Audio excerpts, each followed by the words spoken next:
Hello, everybody, and welcome to the Lost Caravan RPG. Tonight we will be playing Things from the Flood. And if any of you remember from last session, we were actually playing Tales from the Loop, where all of the faces in front of you were actually between the ages of 11 and 15.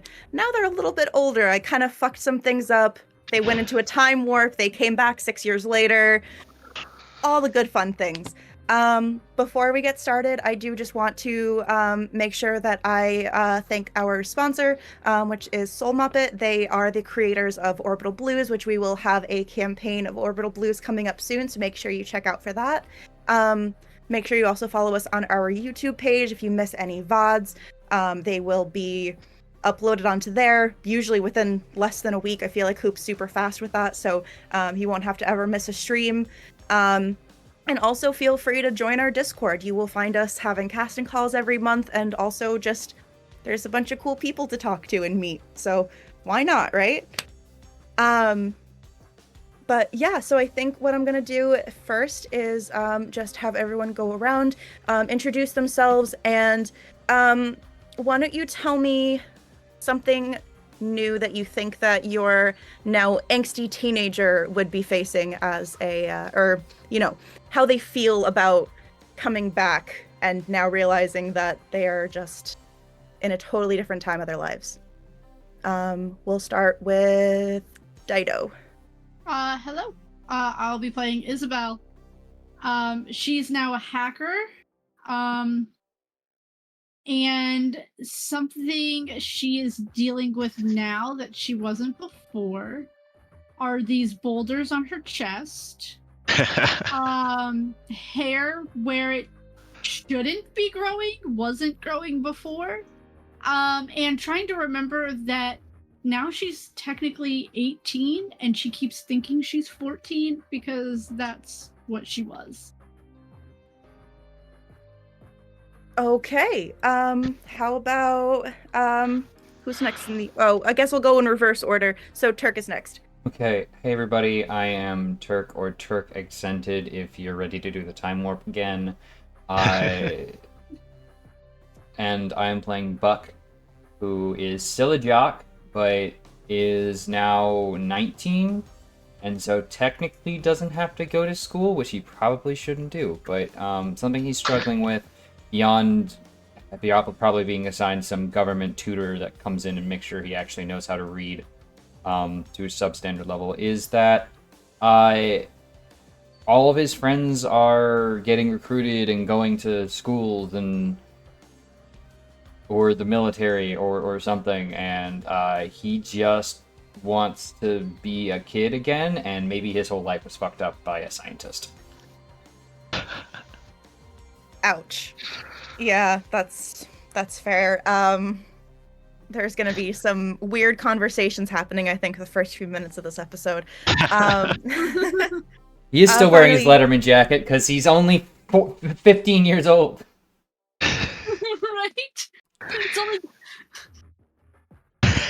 It's got that muscle mass of a 20-year-old. It doesn't like it doesn't fit. It's like pulled up. It's just like one of the only things he can wear at the moment. I'm doing it in C2. I'll take it off later. Didn't you have your dad's Letterman jacket too? That was kind of big on you. Does it fit now? Not the Letterman, the flight jacket. Aviator, yeah. Yeah. Do you think that fits you now? Yeah, probably. And if I had one of those, I absolutely would wear it. But I've never had one. I'm just saying as the character. And then Jason, last but not least. I'm Jason, also known as Graphical Ronin. I'm playing Jolene Blake. She was a rocker who kind of had a pervy stepdad, so she hid herself behind her long hair and baggy clothes. Baggy clothes she was absolutely thankful for coming out of the time warp, because then they were only moderately tight instead of extremely tight. She also is dealing with things on the front of her that constantly get in her way, but she's come to a place of peace, having been sort of forced to grow up a little faster than everyone else anyway. She's sort of I don't want to say happy. You've she's always certainly felt less like you were stressed than 19, and now you already actually are showing Yeah. that you're 19, kind Yeah. of thing. Okay. Yeah, absolutely. Okay. Well, Yeah. yeah. Um, sorry, do you have anything else? No, not really. Okay. Always the happiest of all of us. Yeah, it's like a complete 180 since the loop. Oh, geez. Well, that's going to be, again, interesting conversations are going to be had, I think, at the beginning of this episode. If one of you's happy and the rest of you are like, you stole my childhood. And then just really fast, we usually would have Taylor or at _ Potatato, and sadly she wasn't able to make it tonight, but we miss her, and she would have been playing Crystal, so we will make sure that we find a way to make sure she's here in spirit. So now we're gonna get started. First things first, just as a little refresher of what happened last episode, because it was a little while ago, and there was also a pretty major cliffhanger at the end of it. The kids at the time were basically going to a space camp that was taking place at the Loop, because one of Taylor's friends were missing, and a few other kids as well, but they knew the one named Connie, so they wanted to make sure they went out to look for her. And once they got to the Loop and they went through the space simulator that the space camp bragged about, they found out the hard way that the space simulator was actually a portal to the legitimate moon, where they fought aliens. They helped save Isabel's dad, Connie, and the other children, and were able to get back just in time to realize that things didn't look exactly the way that they had left the world. They came into the same exact room of the Loop that they left from, but things looked deteriorated. Looked like one of the walls was completely just damaged and exposed. They thought they'd only been gone a few hours, so that doesn't make any sense. And then when they finally started looking around, they realized that all of them looked older too. Basically, we left off on the cliffhanger of all of them realizing that they missed about 5 years of their lives, which was a big hammer for me to drop on them right before the end of a session. But I am glad that they ran with it, and now we are using a new book called Things from the Flood. And I think where we're going to start is in that scene. All of you have already kind of come to the conclusion that, oh my god, you look older, you're taller, look like, everything looks different. And I think we're going to start with Dido. Dido, your dad was the reason why this kind of happened. He was the creator of this space simulator, and seemed quite pleased with himself when he realized that it actually did take them to the moon, even though he claimed it was a simulation only. How do you feel about that? Do you want to talk to your dad about that? Do you want to wait until later on when you guys go home? I think in the moments coming out of it, she's still excited. She just hacked the moon. Like, whatever civilization, like, she's still kind of riding a little bit of that, like, I did something cool and smart. And there's just a little bit of, I don't think it's fully set in the ramifications of losing 5 years just yet. So I think to kind of mask or cover up the little bit of confusion that she is feeling and the weirdness of how her body feels, she's trying to focus on and talking to her dad about like the things she saw and like what happened, and they start like getting into like talking specs and specifics and like how we were able to like get into the system of the community that was on the moon. I don't think it's until later that they really talk about what's going on. Okay. Yeah, so the two of you, like, I think how I left it off was him very excitedly saying, like, we did it! We went to the moon! Like, oh my god, I can't believe it! He was very excited. So you're matching that energy right now, is what you're saying. Yeah. And okay. Yeah, so he will gladly, without giving away any loop secrets, he will gladly explain to you like what just happened and be thrilled that they were aliens, like actual real life aliens there. Like what? We knew they were there all along. We just had to find them. Well, he wasn't able to make it back in time to be able to, like, that first simulation or that first time when he went through, that was with the kids. He wanted to test it out with other people. He didn't know where the aliens were until they had captured him, and then he was stuck there for a while. So, he's just in awe. And also obviously the loop knows things that some people don't, so he probably won't let in on how much he knew beforehand if he knew, like, they were there, but, just didn't know where they were actually, or XYZ. But, as far as you know, that was his first actual contact with the aliens.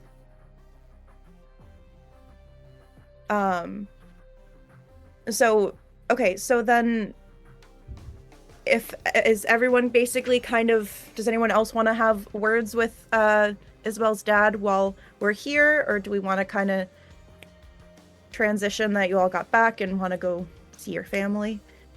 Yeah, I have some Yeah. some words. Sure. Choice words. As he's like excitedly explaining, you're just gonna hear like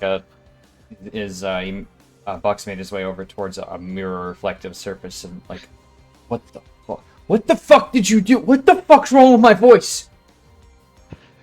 The fuck did you do?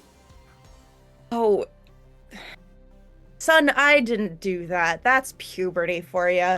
That's none of my doing. Everyone goes through it. It's a confusing time in your life. 14! 15.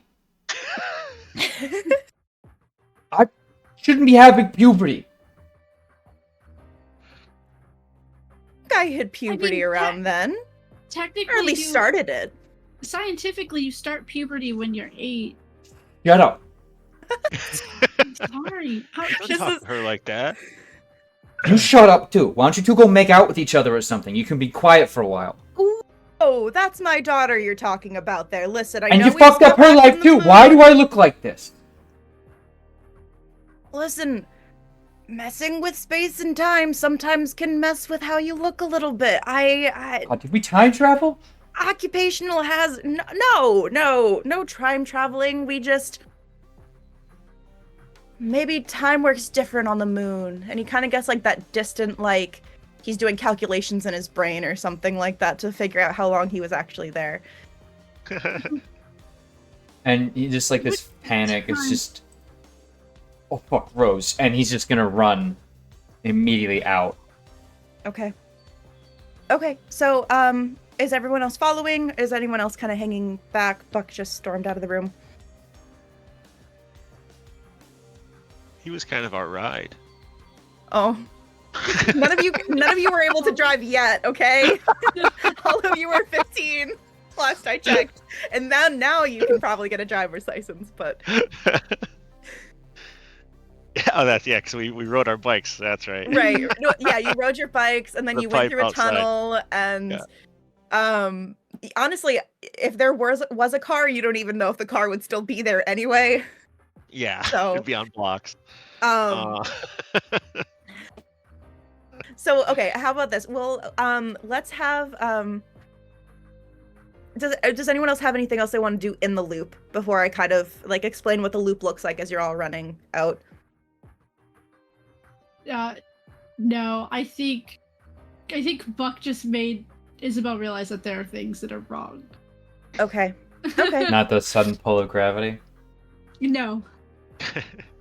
Okay. Well, yeah, I was so... just concerned that she's suddenly shoehorned into this spacesuit that was a little baggy, like, about an hour ago.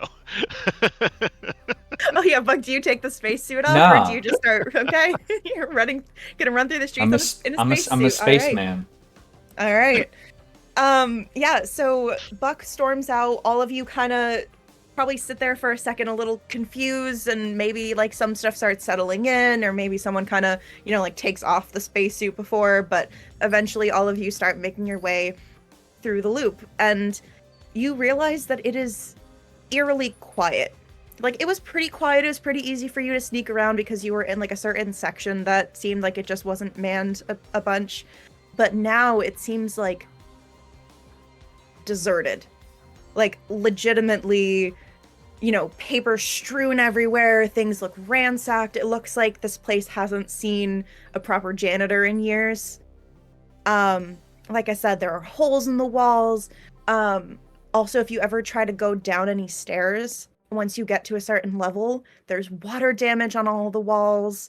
There's actually probably still a layer of like this murky water at the bottom of once you get to the lower floors when you're trying to exit. And so all of you leave the loop. You don't run into anybody that seems to tell you otherwise. They don't try to stop you. It honestly seems weird to you that we just disappeared for a few years, and there's nobody there's nobody searching the portal. Nobody's like grabbed it to try to see what's going on. It's just forgotten in time. From our perspective, though, we wouldn't necessarily know that it was years later. That we've gotten larger, right? Fair. That's something you could reasonably tell yourself. The only thing that you know for sure is that when you left, the loop didn't look like this. Yeah. Mhm. You don't know if like a war broke out within like the hour or two that you were on the moon. But right now, the loop just looks different. It looks deserted. It looks water damaged and ransacked, and a lot of the tech that you would assume would be in such a high, such a highly guarded facility that you think like all those secrets that everyone always talked about from the loop, you don't really see those. It looks different than what you'd expect from what you remember when you left a few minutes ago. But I imagine that Isabel tries to catch up to Buck, but one, has never been physically fit, and two, her stride is completely different. So she's just like stumbling and bumbling, trying to catch up, and just falls over multiple times for sure. Joe's sort of in halfway point between Isabel and her father, because Isabel is awkwardly stumbling off after Turk. Isabel's father is easily distracted and prone to wander off. So she's constantly trying to check on the one and then check on the other. And you will see Isabel's dad try to like go through an office or two just to see if there's anything salvageable. He seems like he used to work here, so he obviously knows like whose office certain things would have been, so he'd probably go to pointed offices just to kind of see like if any of their work is still there. And he always looks pretty forlorn when he leaves, kind of realizing that, like, he'll kind of even say under his breath, like, it's been ransacked. Jeez. And he's saying it with like this sense of awe, but a little bit of disappointment, because he's still trying to figure out what he's even done. So you'll see him kind of going back and forth of like, I should follow, whatever, but also this is his place of work. And Joel asked him, who do you think would ransack it? I mean, your guess is as good as mine. He's like, he starts like kind of fidgeting with the watch that he's wearing, and he's like, I don't even know how long it's been. It seemed like it was only a few hours. I don't know who could have done this much damage. Maybe it was the aliens. I'm gonna see if I can get in contact with a guard when we're leaving. And no. Okay, but we should catch up with Belle first. Yeah. We should. I can always come back to work tomorrow. I'm here most of the time anyway, so. I'd love that. We should catch up with Belle first. What about Buck? Oh, we weren't going to catch up to him. Yeah, Buck's a He's, runner. No way. he's an Buck athlete. got You were like screwed 8 from the miles a start. day. Listen. Let's Buck's out in open ground. You're not catching him. So, Buck, are you at all looking behind you? Are you trying to even try to let people keep up with you, or are you just like tunnel vision? Tunnel vision, but getting out and seeing the ruined state of the loop is only putting more fear, which what's extra pedal metal, which I imagine with 5+ years of what must be like puberty muscle growth, in assuming our bodies continued as they normally would have given our lifestyles, he has so much more stamina and power than he normally would. So he's on a bike that doesn't fit him, but he's like pedaling like he's trying to win the yellow jacket, you know? Oh, that's cute. You think your bike's still there after 5 Right. years? Hey, I hit it really well in those bushes. Hey, you wanna roll me on that? I'll make a luck roll Okay. Well, actually, I don't know or if something. luck I is don't a thing know. anymore Do you because want- you aren't kids. Yeah, do you wanna evens odds me on the my spinner here? So you want I choose evens or odds, and then if you win, then you get your bike. If I get a 1 on this dice, it's still there.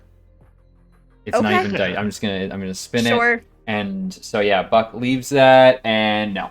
Okay. You know, just say he sees handlebars and grabs them, and it's just the handlebars. So he's gonna chuck it and just be sprinting, spaceman, you know, some Apollo dropout kind of thing. Sure. I mean, so this town isn't super big. It is mainly occupied by people who work at the Loop or work at the Hoover Dam. So it probably wouldn't take you that long either way as an athlete to get back to, you know, where you live. So you start walking down the streets, and I'm assuming almost kind of like at the very minimum like speed walking, if not basically borderline running. Yeah, absolutely running. Not speed walking. Speed walking implies any kind of delay in my heart, which I have none. Okay. So yeah, you break out into a run. You start running home. Are you paying attention to your surroundings at all, or are you just... If there's any like noise or something he needs to be aware of, it's one of those things where he'll run into traffic and like stop a car kind of thing, or like get Sure. lightly tapped or something, but just keep like running. Okay. I'm hearing Chariots of Fire theme song in my head right now. So you are running so fast that unless something like seriously almost threatens your life and you almost get hit by a car or something, you probably would stop then to save, you know, reflex wise, but you're probably not taking in much of the surrounding area. You start running just towards your house, like houses just flying by in your peripheral vision, until you finally zone in on the house you knew you were searching for. And it looks waterlogged. It looks exactly how it looks as if something had happened during the time that you were gone. Like a flood came through, or just something. Like, you're not used to this kind of rain in Nevada. So you see that your house, you know, it's still standing. It's still okay. But it looks like it took on some water damage from the front. And so, yeah, you run towards it. You go in through the garage that you used to go in. It's a little rustier because of the water, but you easily lift up that garage door. And you walk through the door. Mm-hmm. Okay. Just immediately calling out, Rose! Rose, are you here? Dad? You don't hear anything at first. But then you kind of like, so where you are in your house is you kind of open up into the kitchen from the garage, and there are like counters and tables. Stuff looks like it's kind of been, you know, upheaved a little bit. It looks like it's been moved around from where you remember. But from behind a table that kind of looks like it was put up as like a barricade, you tentatively see a head kind of peek out from around the side and kind of pull back in. And then wait a second. And they peek out again. And they let themselves sit a little bit longer. And you, from the eyes and from the hair, you at least remember that that was the same hair color and the same eye color that your sister had. Rose, it's, and he like grabs the helmet and like has to do the weird twist thing to get it off. It's me. It's Buck. And she, you can basically see like this up, and you can just see that her eyebrows are furrowed, and no, that, and she's just really analyzing you, and after like a minute, she kind of pulls her head out, like she, instead of having her head like peeking out from the side, she kind of like stands up. My eyes are playing tricks on me, aren't they? This is just more of that. Well, this is, so many things have been, this is too good to be true. There's no way. No, it's, and she looks at you again and... Buck? Yeah. Rose, it's me. I don't know what happened, but I don't know what happened. You tear up the carpet or something? Dad's gonna be pissed. She gives you that like, she gives you that confused like smile of like, you're worried about that right now kind of vibe. You look so old. Look who's talking. What are you, like an old man now?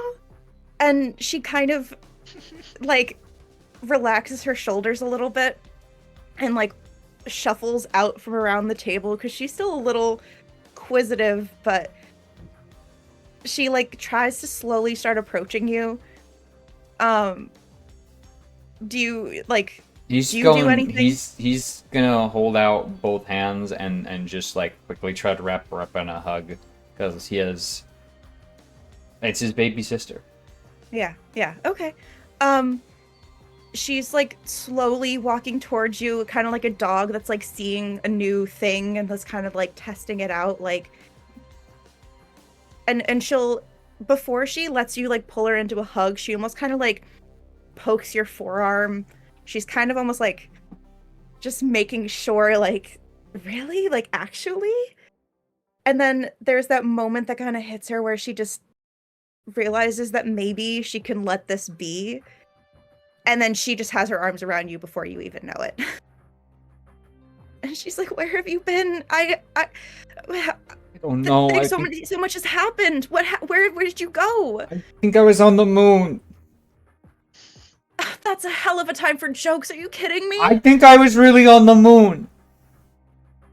What do you... And she'll kind of just do like that, stranger things have happened. Stranger things have happened.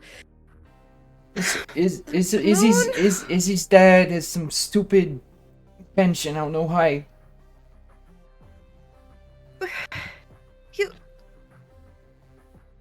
You went.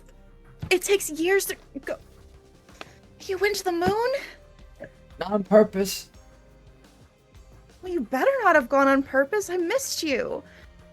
So sorry. Purpose. And as you two are like just like barely breaking away, you're kind of like have each other at like arm's length, but still kind of like she still has her like hands kind of like on your elbows almost, even when she's not hugging you, so she's not like talking into your chest.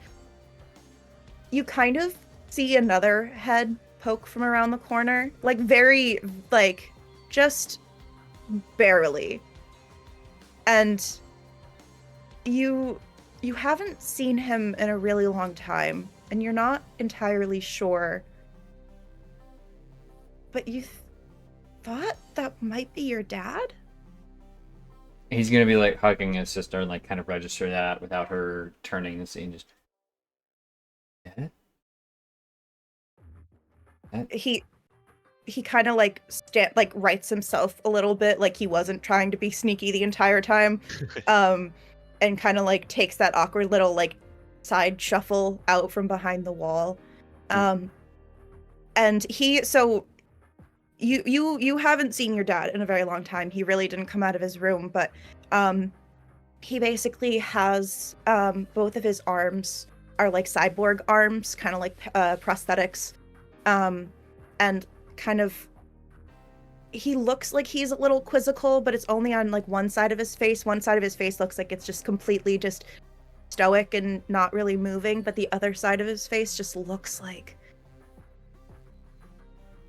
awkward, but also like fuck. Yeah, Dad, and he like puts Rosie down because he's now much taller than he used to be, and just I mean, she's taller too, you know. I know, but male growth spurt. Okay. Sure.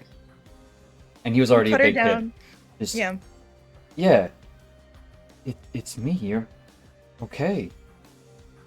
He keeps his distance. But he's like, well, I mean, good as I can be. After you left, there were a few other kids on the street that disappeared too, and I don't know what happened to that family that you used to send Rose to, but that family's not around anymore. I had to make sure I took care of her. Good. And Rose kind of like sees this happening, and she kind of like takes that step back so she can see both of you in like her field of vision, and she'll look at you and be like, he doesn't know fully what he's doing still, but he tried to figure it out. Well, I guess you get points for trying. And he'll kind of, again, just like half of his face kind of like lifts a little bit to a little like smirk of like, yeah, well, you took such good care of her. I didn't. It's, you know, I can't think of the right phrase, but, you know, it's like, big shoes to fill for such a small kid. Well, not so small anymore. So the moon, you say, Yeah. He just sits there kind of confused. And that's when Rose will kind of chime back in and be like, so you, like, what do you, okay, actually the moon, like aliens and rocks and low gravity. Yeah. The whole thing. But what happened here? I'm fine if the scene cuts there. Yeah. Jump back to everyone. Yeah. So, yeah. Joe, do you want to go next? Sure. The first thing Joe would do after shuffling Isabel and her dad out would be to round up Crystal and make sure she got where she was going.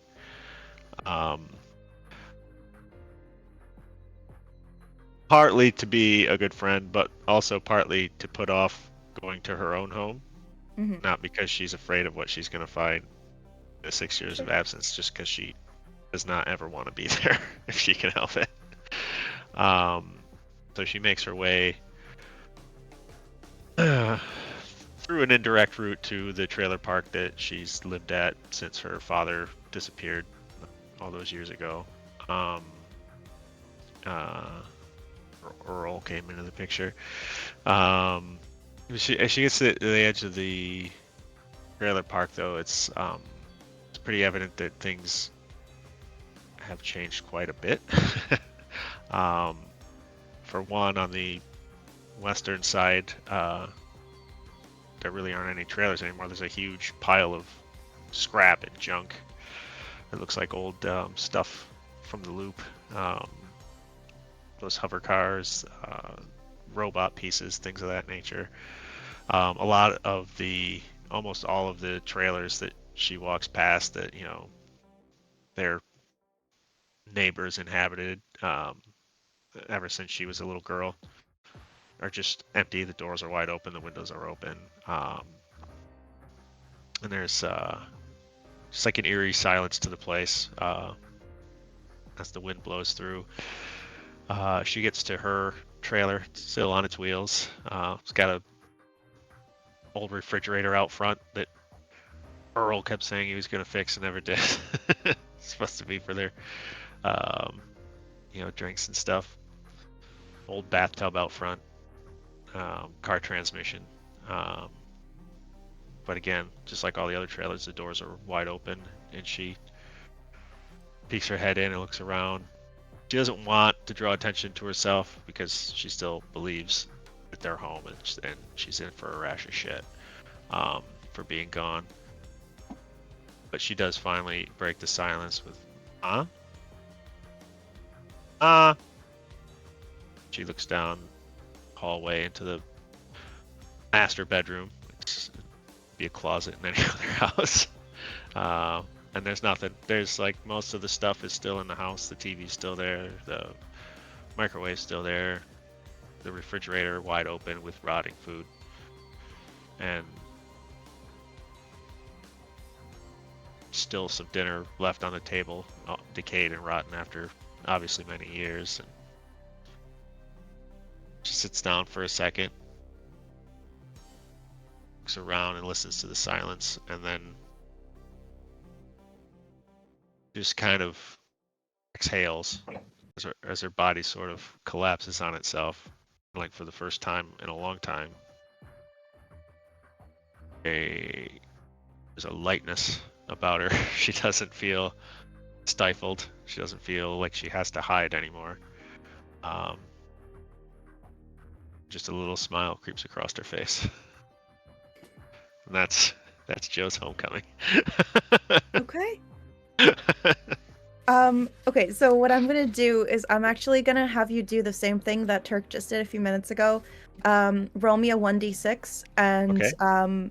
if it's higher than a 3, I will tell you what I was thinking to add to the scene, and if Okay. not, then you just have that moment.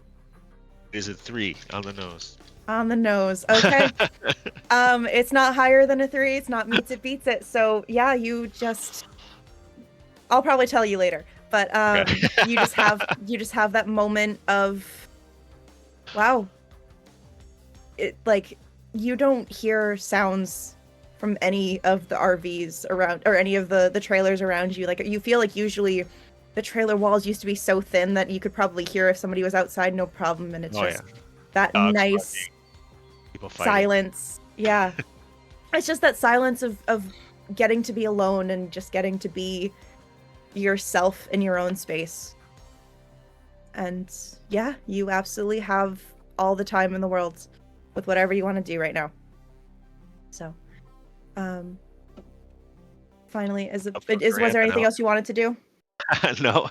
Okay, cool. Start writing songs. Okay. And then Isabel.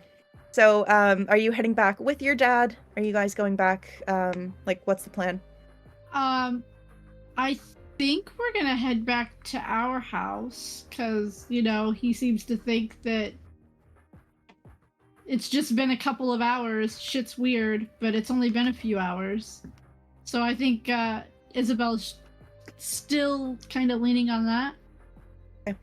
So I will say that I think as the two of you are walking, would you be paying attention to where you're going? Do you think you'd be kind of taking in the area, or do you think you'd kind of be the same thing of just like, in your head thinking about things? And what Buck had said, like bringing attention to he looks different. Like she knew she felt different, but hadn't seen, and everything like looked different in the room. Sure. But kind of like brought her down off of that high of hacking a moon colony. Right.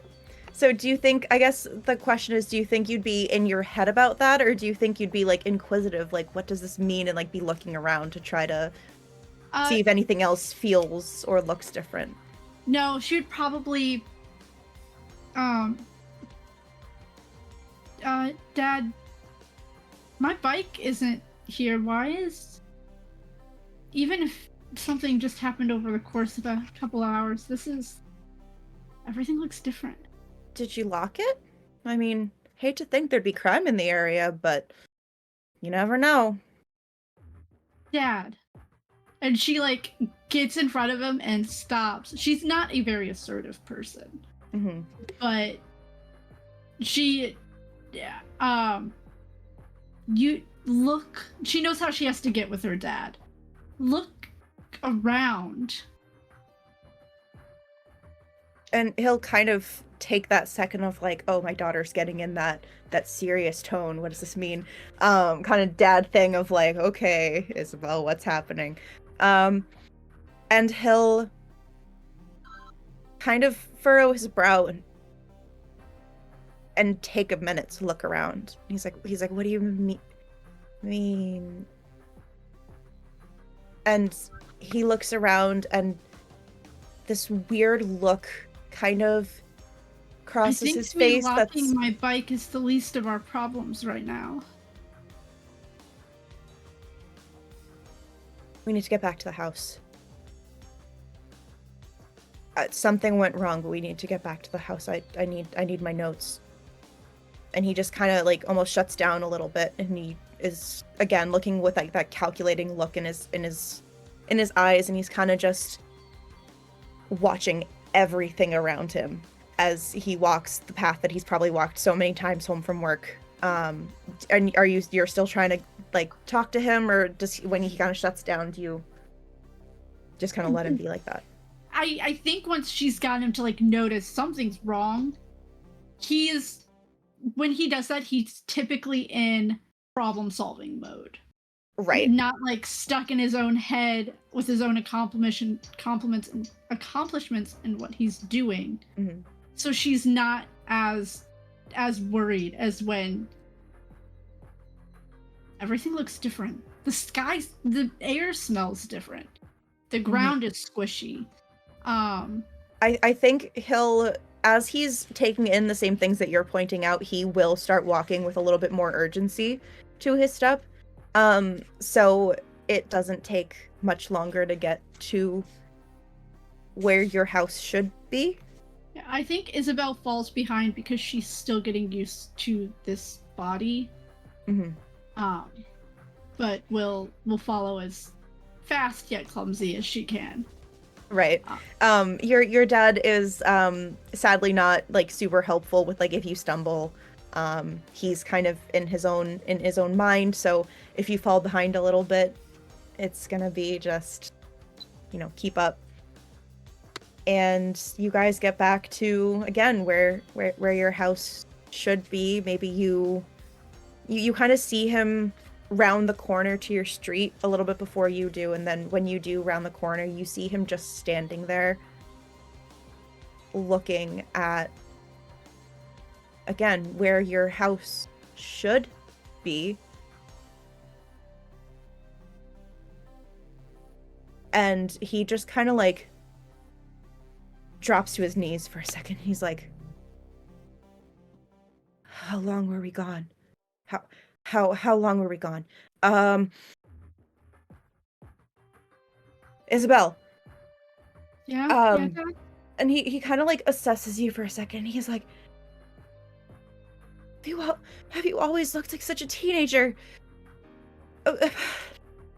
No. And Dad, he'll kind of told you something's not right. It's been more than a couple of hours. This should not be the case. And he gets very like he looks like he's ready to just like go into like where the foundation of your house is, because he used to work in the basement, so he is ready to he like has that moment of like, oh fuck. And then are there any houses on our block still standing? So your block, the thing is that your house doesn't look like it was carried away by a flood. Mhm. It kind of looks like the house was just never fully built. Like, it literally looks like the foundation was just like left there and like nothing was built above it. So it literally, like, either something just completely got ripped away and carried away, or did they ever finish making the house? Did it disappear? Like, you're not really sure anymore. But some of the other houses, again, they look water damaged. They look like they must have gotten flooded. It doesn't look like anyone's living in the houses on your street. So maybe it got the brunt of the damage, but it looks like a pretty clean cut of where the foundation just... Isabel's freaking out because Mhm. now she's questioning, was her home ever actually there? And like, was her whole not, did she not just lose 6 years but just kind of lost her whole existence? She pulls Chip out of her bag and gives him like a quick pet and cuddle, and I think Dad needs you a little more right now. And I kind of put him down for him to go comfort Dad. I'm gonna start banging on doors. Okay. Even if it looks like nobody's there, she's her dad's trying to figure out how long it's been, and now that's all she wants. Now she's just trying to find a person. So I will say that you put Chip down and you tell him to go comfort your dad. And Chip will go over to your dad, but Chip likes you a lot more, so he's gonna come back to you pretty quickly. So you'll probably make it to like the second house before all of a sudden Chip is just excitedly at your feet again. And you'll knock on the first door. Here again, I'm gonna leave this up to chance again. If it's 1 to 3, then someone will answer the door, and if it's 3 to 6, it's a 6. Okay. Yeah. So you knock on the door of the second house. The first house you didn't have any answer, but the second house you go up to, you knock on the door. And at first nothing happens, and you kind of get to the point where you're thinking, okay, no one's going to answer the door. So you kind of start to turn around to walk away, and then you hear multiple locks being undone from the other side. And you see the door open, basically just enough as if there's one of those chains on the door, so like just that little sliver. And you just hear this gruff man say, "What do you want?"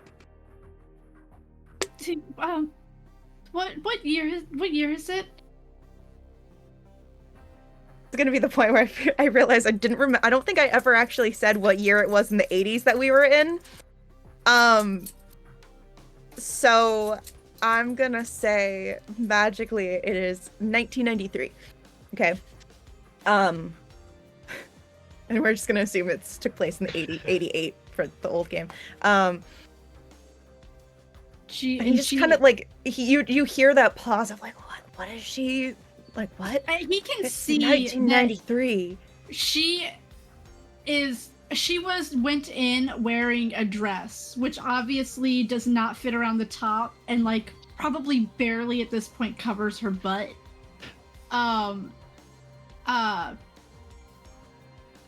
And she says under her breath, "It's been 5 years." Next problem. What happened to the house down the street? What house down the street? There's a lot of houses on this street. The one with just the foundation? Oh. I don't think that house was ever finished being built, lady. At least not that I recall. I used to live in that house. It was fully built. Sure you didn't live in another house on... Again, there's a lot of houses on this street. Did you get the number wrong? No, I'm pretty sure. And she is like full on like silently crying, but like talking through the tears. No, I'm pretty sure there was a house there. And I've lived there. I lived there for 14 years. Until a few hours ago. Sorry, little lady, I don't know what to tell you. I know a lot of houses on this street got a little messed up from the flood, but I don't recall that one being one of them. And if you kind of pause for a second, he will kind of go to, like, start closing the door. She's standing there in shock. Because now it's like, if she didn't grow up there, that house was never built. Okay, so how about you roll me the first, like, full roll of the night. Okay. Roll me a mind investigate.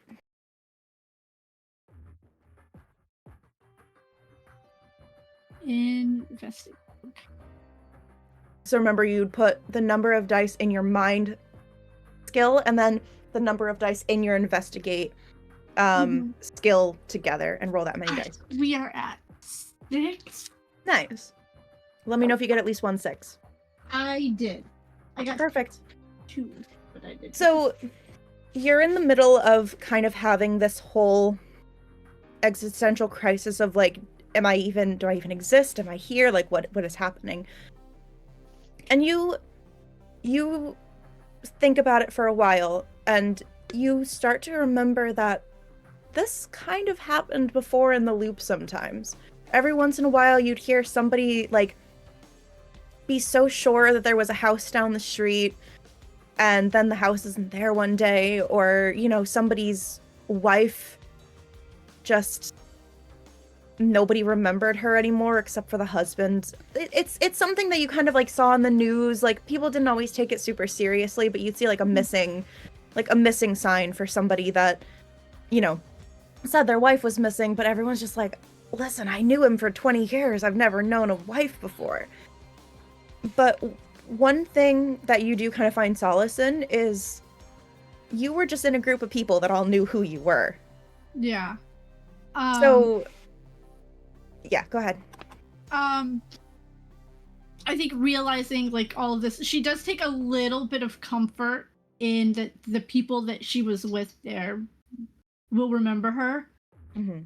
But she's got that, like, that voice in the back of her head of, like, maybe it's only a matter of time before they forget too. And she turns around and sees her dad on the ground. Well, your dad at this point isn't on the ground anymore. He has kind of started making his way to try to see if he can see into the hole that was dug in to make a house, to see if anything would be left over of the basement that used to be there.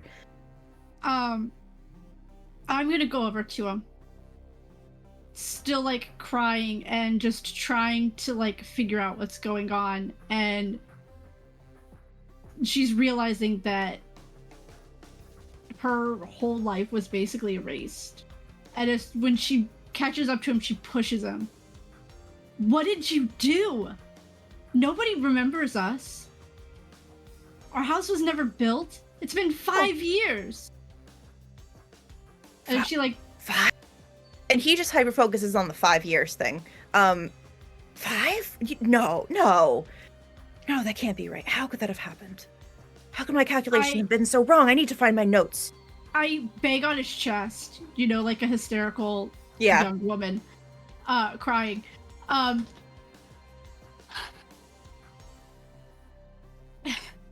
You're focusing on the wrong thing.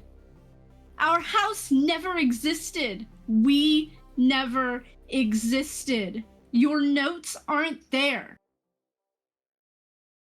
Oh, no, that can't be. And he still looks like he is acknowledging that you, like, are, like, physically, he's not going to move away from you right now, but he looks like he still wants to see if the basement has anything. I admit the house looks different than I remember it. But, you know, it looks like a lot of the houses look differently than how we remember them. We must have been around here still. Those houses are still there. Ours is not. It was never finished being built.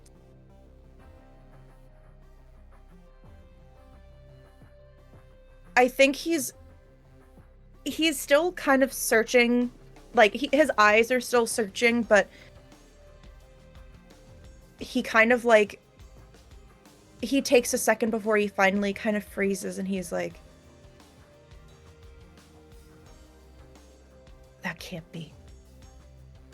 Oh, that can't be. It's not the first time it's happened. We've heard stories about it all the time. You work at the Loop. I've never been on the receiving end of this. This can't be. That. We need to go find people that work at the Loop. We need to go find them. I don't know where they are, but maybe tomorrow. Work will start again tomorrow, I'm sure. We'll go talk to them then. We'll figure out what's happening. You're worried about work? The people at work will probably know. Where are we gonna sleep tonight? Well, Joe knows the answer that she would like to hear. no, there is not going to be a moment where the dad says, you could go sleep at your girlfriend's. That's not the answer that's going to come out of a dad's mouth. He has like that, like, well, does anyone live in these houses nearby? You knocked, right? Did anyone live in one of those houses? Yeah, an old man who didn't remember us. But the rest of them, the rest of the houses, are they empty? I don't know. I knocked on like 2 houses. Okay. He's gonna start walking towards one of the houses. So you basically knocked on the first door. The first door didn't have an answer. The second door did. So he's gonna like figure out from you that like one of them didn't have an answer, and he's gonna go walking towards that door and see if he can kind of jimmy the lock a little bit. Yeah, we can kind of end that. Yeah, I was gonna say, so he's gonna basically try to like get to a house where, you know, the two of you can live, and he just takes advantage of the fact that it seems like people moved out of town. Maybe he must have. Yeah. Okay. So that was basically how I wanted to make sure we started, so we at least could finish up the cliffhanger, and now we can start about 6 months later. So within the 6 months, all of you have kind of become aware of the fact that, you know, you missed about 5 years. It is now 1993. Things are a little different. You know, the internet is invented, and you can, you know, go into internet chat rooms and talk to people, and you find out what happened to, like, why everything looks waterlogged and destroyed. The Hoover Dam basically blew up a few years ago. While you were gone, the Hoover Dam looked like it was attacked by terrorists, but when they went to the site and they tried to investigate it, they couldn't find any source of an explosion. So something else must have happened. It must have been, you know, poor workmanship, or, you know, they're writing off whatever idea they can think of that, like, reasonably what this must be. But you also kind of start to get the new vibe of the place. So again, the internet is invented. The robots that you kind of all got accustomed to just being a part of your normal everyday lives, some of them don't really work the same way they used to. A lot of them seem like they're either malfunctioning or more aggressive than you remember them. They look a little like... Is this because we messed with that one robot during the free throw contest? Yes. Yes. Now these are all of his children. Right. Now they're all deformed. What have you done? It's doing what the orcas are doing to the yachts. Yeah. The robots are doing. This is how you take those little bastards down. Mm-hmm. But yeah, so basically the life that you kind of got used to, like the the random like little bits of wonder from all these new machines being able to help with jobs, and the cute robots that, you know, would help with something simple like going to retrieve a ball after gym class at the end of the day, or the ones that dispensed your food in the cafeteria. Those, a lot of them just seem like broken, malwired, malformed. During this time, all of you too will, you know, be able to do some soul searching, do some clothes shopping. You can kind of not be wearing clothes that don't really cover your butt anymore. You know, you can come into your own. Very wide leg pants with my wallet on a chain. Yes, that's actually what I was gonna say. Let's have a minute where everyone kind of explains what their new characters look like in the 90s.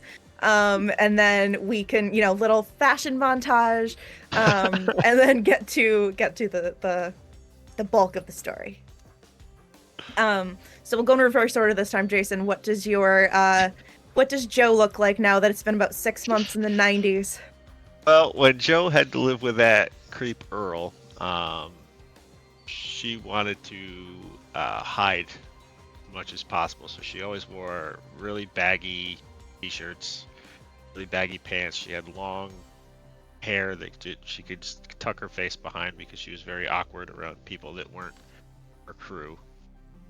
In the 6 months that she's lived on her own, she's cut her hair like almost completely off. It's not a buzz cut, but it's just barely on top of her head. She's out in the scrap yard. She's taught herself how to weld. So she's generally wearing like a tank top and coveralls with some like heavy duty work boots. She's taken advantage of the fact that she can sell scrap to make ends meet, and has gotten herself a tattoo because there's no one that can tell her no. She generally has welding goggles on top of her head, like at all times. Right. That sort of thing. And she does have her wallet on a chain. Okay. Very 90s. And you said you did some work to Kit too, right? So Kit usually follows you around. Yeah, Kit, if you remember, he's like a little three-wheeled robot that would follow me around, and I could plug my bass into him and just play. Needed a little help. I put a band together. I need a little help moving the stuff, so I built him an exosuit. His little head climbs into this massive robot suit, and he transforms from Kit into Rhodey. Carry all the gear around. Yeah, that's adorable. It also helps me move scrap. Nice. Okay. Turk, what does Buck look like now? Rather, in addition to fitting into his dad's bomber jacket a lot better, he's gotten out of the very brightly colored athletic wear and is now, you know, wearing like Michael Jordan jerseys, kind of basketball shorts and stuff. That seems to be what everyone else is wearing. He's had to trade out a lot of his jeans because now you have to buy ones with cuts in them and stuff. But his overall maintained. The good news about jock aesthetics is they remain fairly consistent, and the military cut is pretty much always in. Though he does let the top grow in a bit, as that seems to be the look. And now everyone's calling him Top Gun, which he doesn't understand. Like he does, he loves Top Gun, but like they sound like they mean like an insult, and so he doesn't get that. Wait, so do you think you would have gone to like if you were able to go back to school, or like I said, like probably they're probably aware of your situation a little bit to know, like, you know, you might need to catch up on school a little bit. Are you like talking about school kids, or are you like just hanging around a mall and like going to a mall or something? People will probably call him Top Gun, or when he does go in for his like remedial classes, they probably call him Jump Street.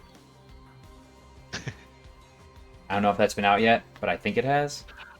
Not the new one, Yeah. I was the gonna original. say the new one definitely not, but No. I I think it there was a like version before that. 89 to 92, if I'm remembering correctly. And we said it was 1993, so No. good job. You nailed it. All right. And finally, Isabel. A point of order. Was she ever able to find out any records that she ever existed? Oh,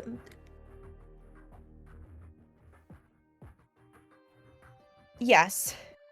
It seems like it's kind of a little bit more scarce than you'd think. Like, now that the internet exists too, like, you can probably search people and find them, and like, it just seems like there's less traces, like probably just within like did your dad always live at the house that you guys lived in, or is that like something Yeah. that okay. Yeah. It seems like it's kind of more like a word of mouth thing, like the people that actually lived in the neighborhood don't remember there being a house there, but like there is still a birth certificate. Okay. Like there will still be people trying to like figure out, like there won't be someone that can figure out where you are, but you think that there's still some like, you know, social services person trying to be like, you need to get back to school. Like there are still records of her, you know, Yes. being a person. Okay. Right, just no records of you like actually physically living in that house. Mhm. It kind of just seems like you're almost just like a like in the wind kind of girl, you know, like you still existed. Okay. And like you will, over those 6 months, you will know that nobody has forgotten you of the people that you know. Yeah, listen Like- to the song. Dust in the Wind? Don't you forget about me. Oh, okay, good. Wow, that's so like 4 years ago. What do you...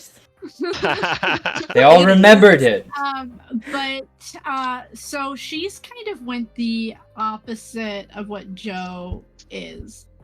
So her hair is now long, down to about mid back. Her style is about the same, which is kind of funny because now it's popular. So now she's considered like pretty, but she doesn't understand what that means because she was always invisible. But she's got the over the knee socks, the same kind of shoes. Think like Clueless, like that Mhm. that style of clothing, because that's kind of what she wore before already, and it wasn't cool. Okay. Well, and Um, also you need to keep in mind that you might know what being pretty feels like because you've probably heard maybe Joe call you that once or twice. Yeah, maybe, you but know? she still doesn't understand what's going on with all of the things. Yeah, of like, course. Yeah, she you only- being she only popular has is Yeah, not she only something has you a understand. dad, so like she's still like trying to figure out like, okay, how do I get the right size bra? How does like what's shaving my legs? And she's actually learned. Her and Joe probably bonded over some of that over the 6 months. I feel like we've had to teach each other that. Yeah. Although I think Joe probably tried on some bras that her mother left behind and decided almost immediately they weren't for her. One day you both have that fated day where you walk into a department store and they offer to size you for free and you're just like, what? What do these numbers mean? What are these numbers? How do I shop with this? But yeah, so Dinah, what else were you gonna say? Yeah, so Sorry. sometimes she'll like wear like a blazer sometimes, but usually it's just like a shirt with like a tank top, and she's mostly covered as much as she can be, and still be able to live in the Nevada heat. Sure. Okay. Yeah, I was gonna say that's well. After the flood, it does seem like things are a little bit more marshy, so you might experience a little bit more of a breeze than you're used to. Just like the, you know, no, okay. Oh I'm no, sorry. there's no worse weather than wet heat. No. Like it rained and then it's hot again, so it's all evaporating up into your face. Okay, sorry. I've only been to Arizona for like a week, so I've. Oh It's no, me. Arizona's dry. Yeah, Talking like normally. Louisiana. Yeah. Never been, so Who knows? From good lost I nearby. don't actually. Other people do know. I don't know. But okay, yeah. So yeah, you survive the heat best you can. In the Louisiana heat, apparently. But yeah, so all of you are kind of relearning how to live in the 90s. Do any of you get a driver's license? Do any of you, try to do that aspect of life? Just we don't have to do like a montage of it. I'm just like out of curiosity. Is there going to be a car? Buck is absolutely getting his driver's license because he wants to drive his dad's car. Right. Well, after you guys get it fixed again. Yes, keep in mind. absolutely. After the flood, he does work with his. I feel like that's the thing that kind of brings him and his dad off of like, hey, I raised your kid for you basis. Is they've both been working on the car together to get it working again after all this time. And I will say that your dad isn't sitting there being like, he's still an adult in Things from the Flood, so he's not going to be like super helpful. But yes, he will like. You're gonna have those moments of like, the two of you working on the car, and he's gonna yell at you like, "Why aren't you holding the flashlight steady?" But Why aren't you holding the flashlight steady? Why weren't you holding your household steady? Why couldn't you hold on to your wife, old man? Whoa!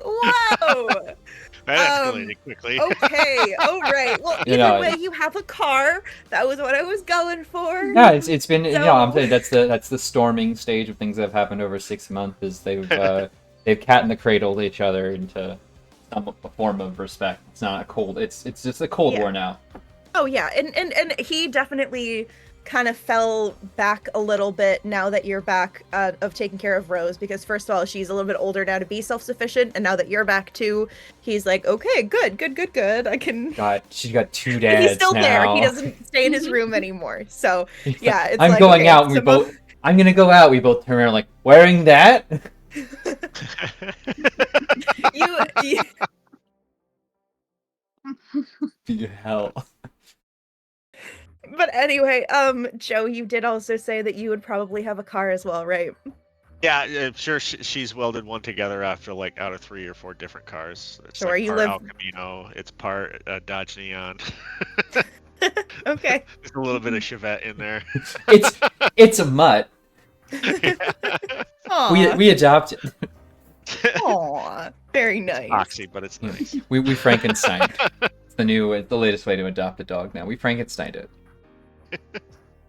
Yeah, that. Oh, jeez. It's a lie. Well, anyway, to get back to the story for tonight, I just wanted to make sure I kind of got a vibe of like what you've all been doing for the last 6 months. Isabel does not have a car, but she, in that 6 months, has gotten her GED, so she's no longer in school. Okay. Joe, just stop going. Buck is really struggling with the GED, but he's been talking to a Air Force recruiter that once that's set, he can enlist fully. Like, they're not gonna let him jump in before that. But enlist in the Air Force after just getting back with your sister? He's like doing that with the intention that he can be on the same airbase that pulled his family here. Gotcha. So he can still be working nearby. You can't believe what the recruiters tell you, man. I mean, yeah, exactly. Well, see, that's the thing. Like, whether that actually happens or not, who knows? But he needs to get his GED first, and also, he can't. His lacrosse team in middle school all were like super well linked together, and they won state a whole bunch, and they all graduated. Yeah. So he doesn't really feel comfortable playing with high schoolers. Oh, I mean, you'd probably be able to knock a few of them, like not even just tackle them, but That's literally true. like rather no. hurt them. They probably wouldn't let you. The school administration was not comfortable with him playing high school. There we go. There it is. High schoolers weren't comfortable with him. So yeah, he's been doing some basically junior ROTC stuff at the Air Force Base, mostly just hauling things, listening to. Hey, it's good for the muscles. So. Oh yeah, wait, I got no Letterman jacket. Oh. So. Yeah. Show off. 21 gun salute. Sun's out, guns out. It's nighttime for me, but okay. Lifting all that, Scrap has given Joe some sculpted shoulders. I will say that. Okay, so some of you are stronger of the mind and some of you are stronger. And so I will say that during all this time too, you're all your hideout got a little damaged over the last 6 years. I'd assume you'd still want to all go there and, you know, hang out with Crystal too. Or are you guys too cool for that now? Oh no, Joe visits Crystal pretty regularly. Okay. Yeah, I think that last interaction 6 months ago, things have not gotten much better with her dad, so she's not home a lot, so she's Okay. probably hanging out with at the hideout. Sure. I imagine we still hang out in the plane. Okay. So yeah, so basically, over 6 years, got a little water damaged. Also probably got ransacked a little bit because all of you kept like some of your cool little knickknacks and things in there. So you kind of have to rebuild a little bit, but that's probably okay too. It's kind of like that, you know, you're not a kid anymore, so you want to redo your room and have new posters and whatever up. So you're redecorating kind of thing. A lot of posters. There's a great new sound coming out of Seattle right now. Yep. Oh, jeez, yeah. Gotta represent. So yeah, so all of you will, you know, have your daily or, you know, however many days a week going to meet up at the hideout or hanging out at the hideout. And then there's gonna be one day where a few of you meet up. Maybe you meant to hang out together, or maybe all of you decided that you know, like one of you were just like, oh, I'm just gonna go to the hideout for a little bit by myself. But no matter what, you kind of go to the hideout, and the three of you are there. And you're expecting Crystal to come that day, and she hasn't come. You haven't seen her yet. She's usually not late. If anything, she's usually one of the ones that like seems to want to hang out in the hideout the most. Just because, you know, she's very excited to. Like, Yeah, exactly. Whenever like, Joe goes, it's already there. she has, so she still has a place to live with her brother and her grandma. But she almost just seems like she gives off that vibe of like, I'm just so excited to have this hideout, and like that, like she's that quirky girl that's just like, I'm just gonna make this my home kind of thing. So it's shocking that Crystal isn't there. You know, you all kind of wait a little bit, you think that she's going to show up, and you all kind of sit there after, you know, you hang out for a while, you're thinking she's probably just running late, and she doesn't show. Should we be worried? Yeah, this isn't like her. I don't know what you're talking about. She's busy. She's got her own life to live. Yeah, this kind of is her life, though. She's always here. At least every time I'm here, she's here. Alright, well, let's go see her then. Like... Wait, is this just like a cue for me to leave now? I just got here. I only have so long to eat. Nobody said anything about you leaving. Well, yeah, we just want to go check on Crystal. Okay, look, just say you guys want to hook up here. It's fine. We made the sign for a reason. You can flip it. It's not what we're... Alright. One, come back to that part later. Two, no one said we had to go right now. And also, no one said Buck go and check it out. We'll stay here. Buck can read a room. Yeah, this isn't a Fred and Daphne situation. You guys check down in the basement, and we'll go upstairs. Fred and Daphne, you nerd. Nah, you... So what? What are we gonna do? We just gonna go check on her, or what? We're gonna sit around here and think about it? We can go check on her. I mean, Right. it's odd that she's not here, so. Great, let's go do it. Alright. I'll get the car. My car, not your car. What's wrong with my car? It spits at you. Well, that's why It we gets call 80 it the, miles to the gallon. That's why we call it the llama. Just Ships of the desert, my friend. you two can ride in the car together. And I'll drive my own car, because I can drive a car. You know what? Maybe Because maybe we should go with Buck. Buck really likes his car. it's a good car. And, would have loved to properly learn how to drive it, but, like, whatever. So I would just like to All point right. out that 1 second Buck's like, oh, if you guys wanted to get rid of me so fast, then just whatever. And the next one he's like, you two go away over there and I'll drive myself. I'd just like to point that out. but- No, it's not There's a hurricane it's not over there. hypocrisy. That's It's not exactly what hypocrisy. happened. It's It's not exactly it's what not happened. hypocrisy. If your two friends are like giving you a signal, I'm like, no, stick around. You're like, okay, well here's an alternative way you can be on your own. He's giving options. He's emotionally I have 5 heart. I am emotionally capable. He's a Okay, giver. so Joe He's a and Buck giver. are both dangling their car keys. Who's going where? I'm just kidding. You don't actually have to have the keys in mind to start it. Oh, nice. Okay.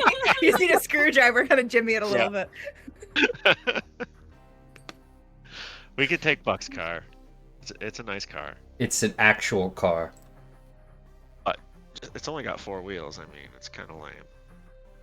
Get in the car. Ooh. Ooh.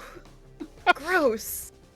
Okay. Yeah, you all get into Buck's car and drive to Crystal's house. And Buck, do you want to roll to see how well you do it, or do you just want to say that you got there? I almost kind of want to laugh if you like mess up driving somehow. I Are you mean, still learning stick? I'd love to be able to. I'd love to give it a roll, sure. Sure. Okay, give me a let's see. I'm gonna use a mind comprehend to see if you can understand like how to work the car, how to stop it at certain points, like Okay. that sort of thing. Mine isn't bad. So. Okay. 2 2s and a 4. Okay. Yeah, so you guys pull up, and Buck thinks he stops the car, kind of like he starts kind of thinking he got it. He's like jimmying the stick to kind of get it in park. But while he's kind of fussing over it, he drives over the curb. He's kind of on top of Crystal's lawn with the front wheel of his car. But, Clutching you got the- there. He might have That run a was- stop sign or clutching two, that but oh shit handle. Yeah. Your clutch is a little soft, Buck. I could tweak that for you if you want. Yeah, well, maybe I could have learned more if I got to go to driver's ed. I just drove around the junkyard. Which is why you drive just as well as I do. I mean, nobody's a pro in 6 months. that's Eight- technically the amount of time you're supposed to take to get your license, at least nowadays. So, Joe, yeah, Buck gets out and closes it. okay. just so you know, a 6 is a success, so that's why that 4 didn't do anything for you. Yeah. Mhm. But yeah, you gotta so lift up on the handle to get it to latch. It's like your hinges are. He's small. already out of the car. Okay. All right, you're already out of the car. You're heading towards Crystal's house. One thing that Joe would probably already know, because Joe specifically did say that that she basically helped walk Crystal back home after everything happened at the loop, is during the time when you guys were away, Crystal's brother, that I wish I remembered his name. I want to say Colin. I really want to say Colin. He basically like souped up the security of the place. He was already working with a bunch of he was the reason for the exoskeletons for Chip and Doc Nicodemus. So the rat. So he was already a techie kid, but over 6 years, like kind of knowing that his sister went missing, he souped up the place. there's a lot more security. There is a actual legitimate guard dog, like not just like a dog that looks angry and barks at you, but literal exoskeleton dog. There's, keypads to get into the house and cameras on every angle that you can see them in the house. Like pointing at, almost kind of following you guys as you walk towards the front door. Do any of you knock, or do you? Yeah, What I knock. Okay. You hear from the other side of the door, "Go away!" Where's Crystal? You hear a rustling on the other side of the door and kind of like, again, multiple locks being undone, but they almost kind of sound like mechanical beeps instead of like actual like physical turning the lock kind of thing. And you see, again, I'm just gonna go with Colin. I'm sorry, I feel like it was a C name. He just pokes his head out and he's like, "You guys don't know where she is either?" No, that's why we came here. "Oh, not again, man." And he kind of just like falls back and the door just opens because he is just like has his hands on his head, kind of like walking in a circle. I haven't seen her since yesterday, guys. Come on. Where? She's not like last time she disappeared. She was with you guys. What do you mean? Oh, we were at the hangout. We were waiting for her, but she didn't show up. You saw her yesterday?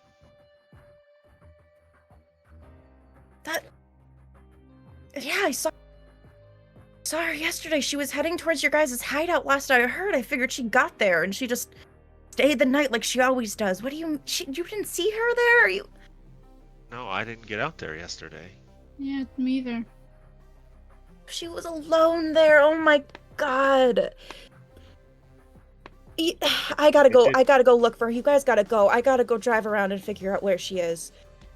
And he's trying to like usher you out the door. Now that we've heard this, do we see any sign that Crystal maybe had made it to the hideout, or did it look like she hadn't been there in a while? Sure. Let us do. Well, so the thing is, did you think to look for any sign of Crystal before you guys left? Is the real question.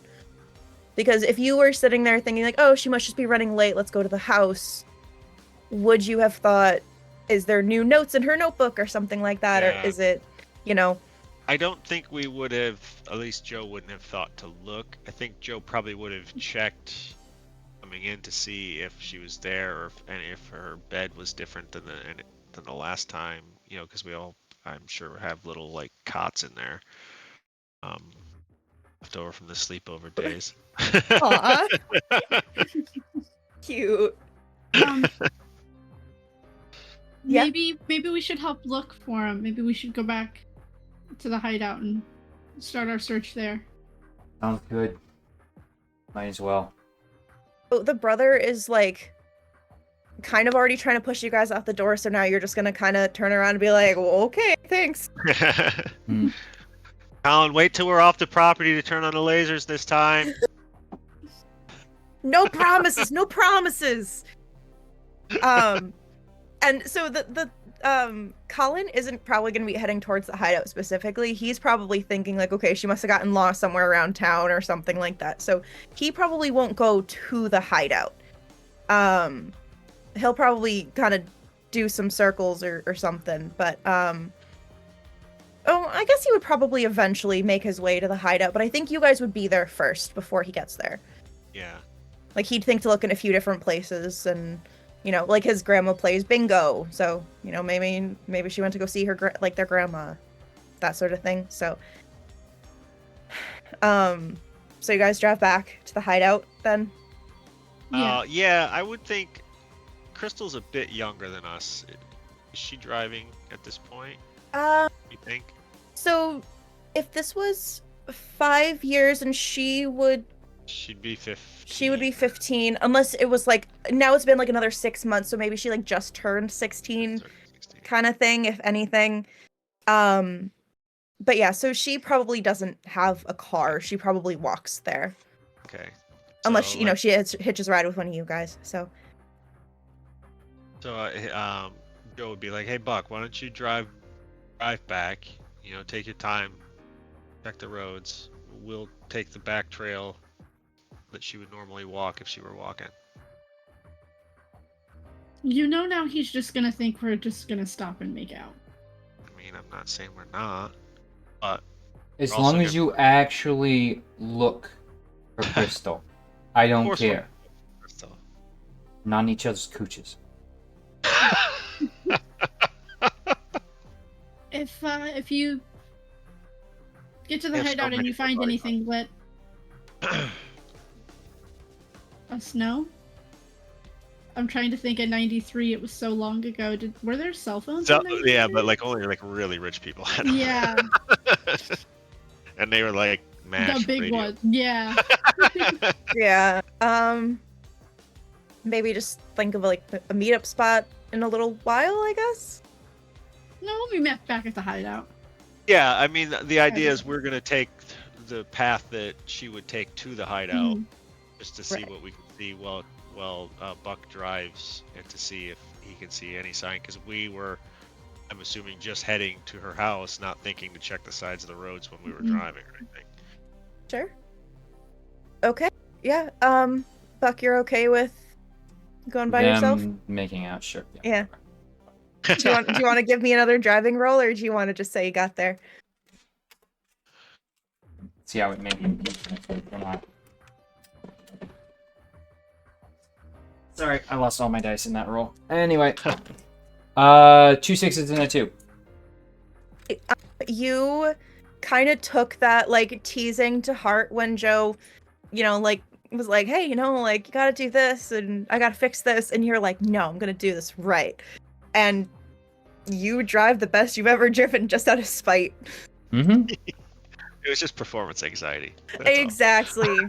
Exactly. He's always gonna drive perfectly when nobody's watching, and the second someone else is in the car, he's gonna hit a curb. Stall it out. But all right, while Buck's driving, do the two of you want to roll me? Let's see, mind investigate while you walk the path to the hideout and kind of see if there's anything that looks like something would have happened to Crystal, or a sign that Crystal was through there recently. Yeah, you want us to both roll or just one of us? If both of you want to roll, or if one of you has a higher score and the other wants to assist, you can do that too. I feel like Belle probably has the higher mind score. I do have a couple of points in investigate, so I would get 3 dice out of the deal, but I would get 5, 6. Yeah. So My Joe, if girlfriend's you super wanted to smart. just Aw.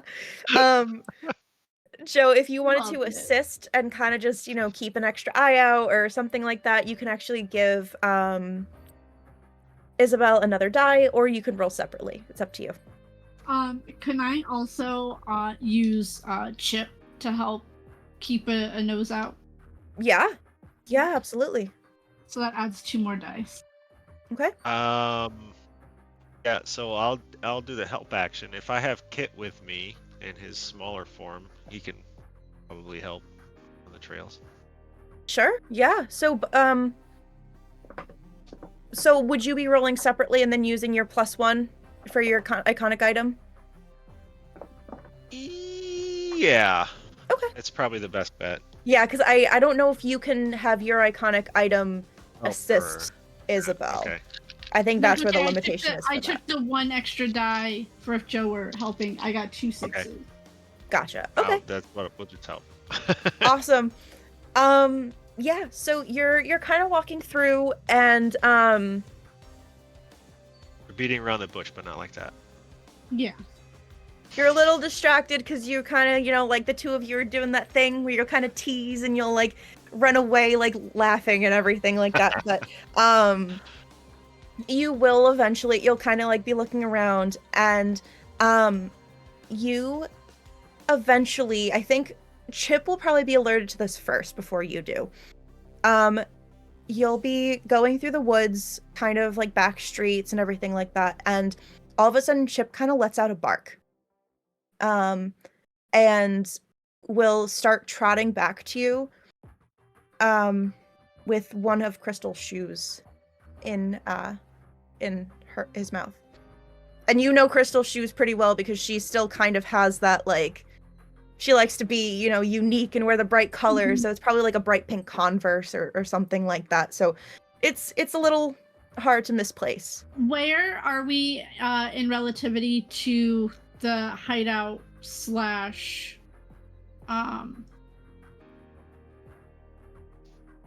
her house? Right. So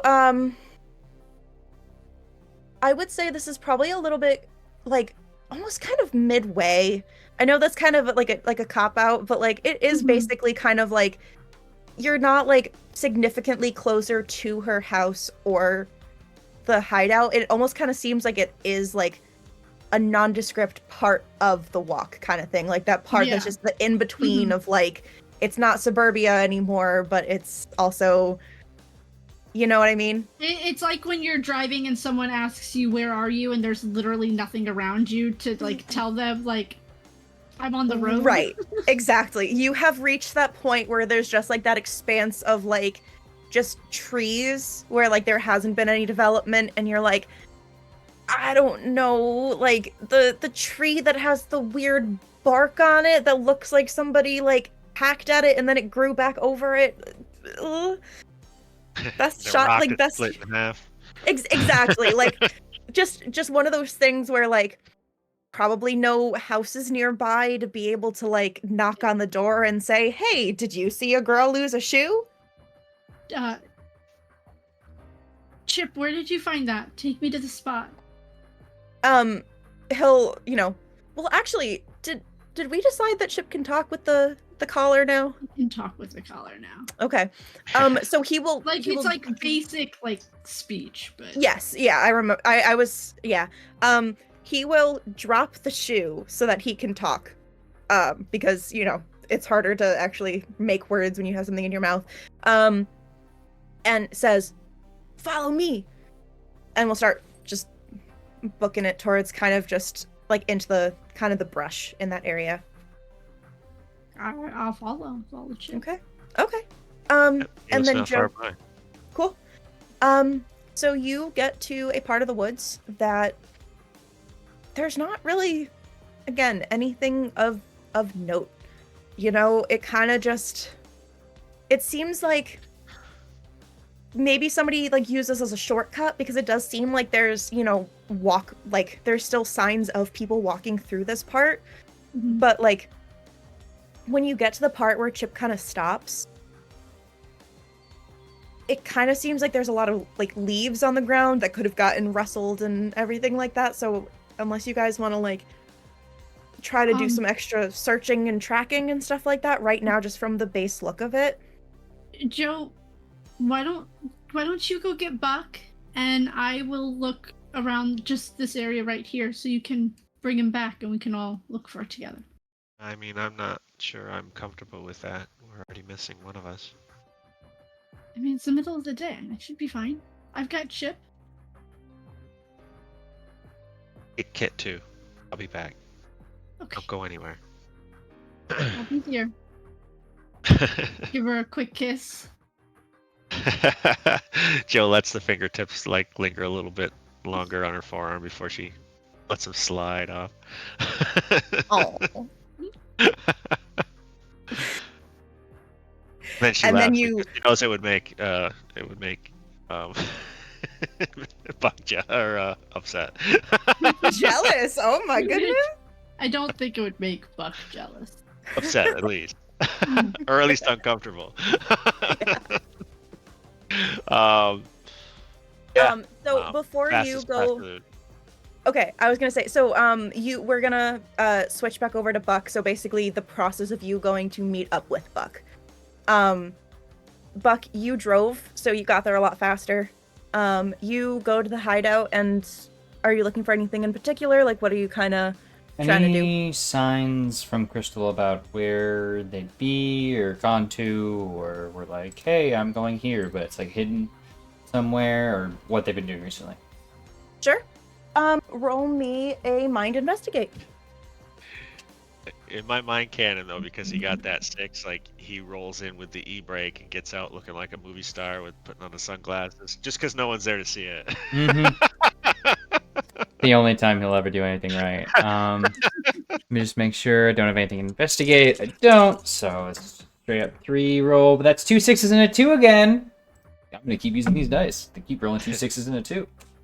Okay, yeah. So, you get back to, Crystal's part of the hideout, and she kind of almost has her own, like, desk set up.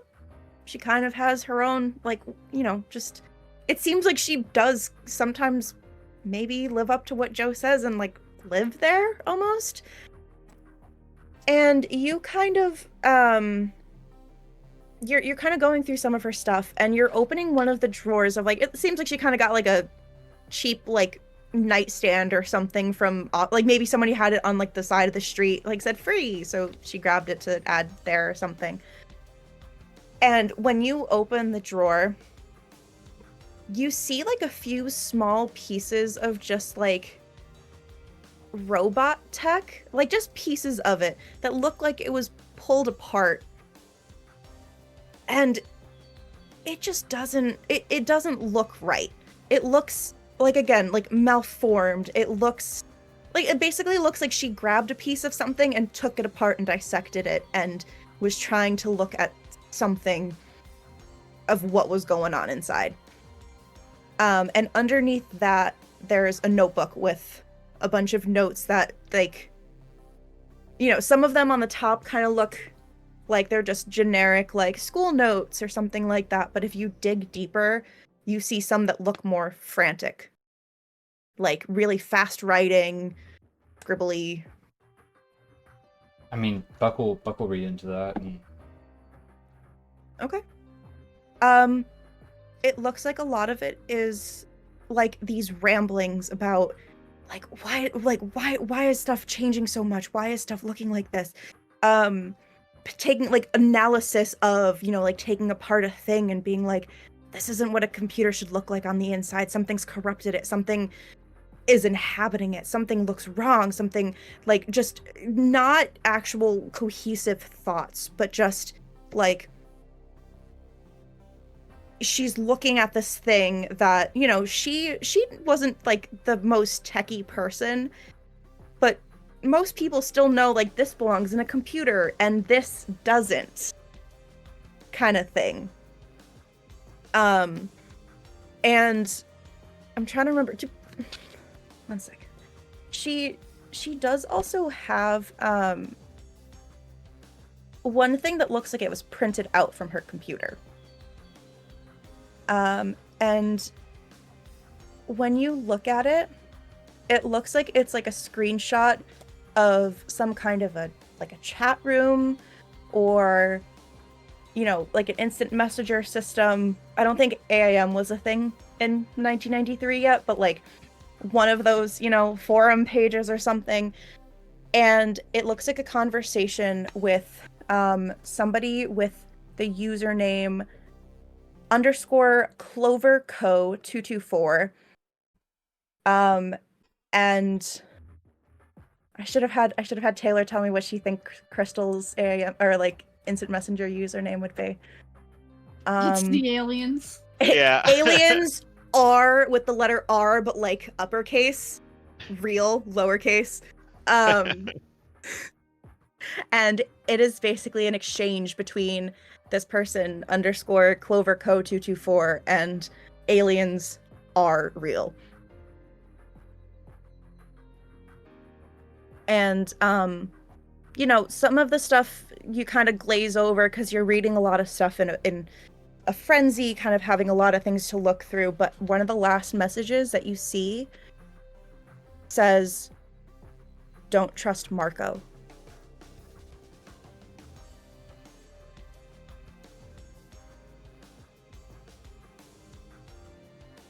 I'm trying to decide if I want to do one more thing before break, or if I want to just have a dramatic break right there. Feels like a good break point. Yeah, I was gonna say it's almost exactly 10 o'clock. So Like, who's Marco? Yeah. Polo. Yeah, I Yeah. was gonna say. Fun. He's back. Yeah, so you. It's So over there now. all right, for the dramatic cliffhanger. Don't trust Marco. And now we're gonna cut to commercial. See ya. The truth is out there. All right. Hello, everybody, and welcome back. Last we left our adventuring party, Buck was finding some quite interesting things in a little bedside drawer in the hideout. Isabel is currently looking through the woods to see if she can find any clues, and Joe is in the meantime trying to find Buck, all in the search for our beloved Crystal, who is currently MIA. So we're gonna go back to Buck, who just found a printout of a kind of chat room forum type thing. I don't know how it would print out in 1993, but you know, like it's like the parent who prints out the email kind of vibe is what I'm imagining in my head. You printed out the entire webpage. Yes, Yeah. yeah. So just an entire, like, you know, the ads all around and everything too, but you do see basically an exchange between this unknown username and who you assume is Crystal based on the aliens are real username. Like, who else could that really be? But yeah, so don't trust Marco is where we left off. And I kind of look at it like, don't trust Marco. Okay, like that's really descriptive. What I mean, so like I said, this is basically the last, like, you just took in a lot of information.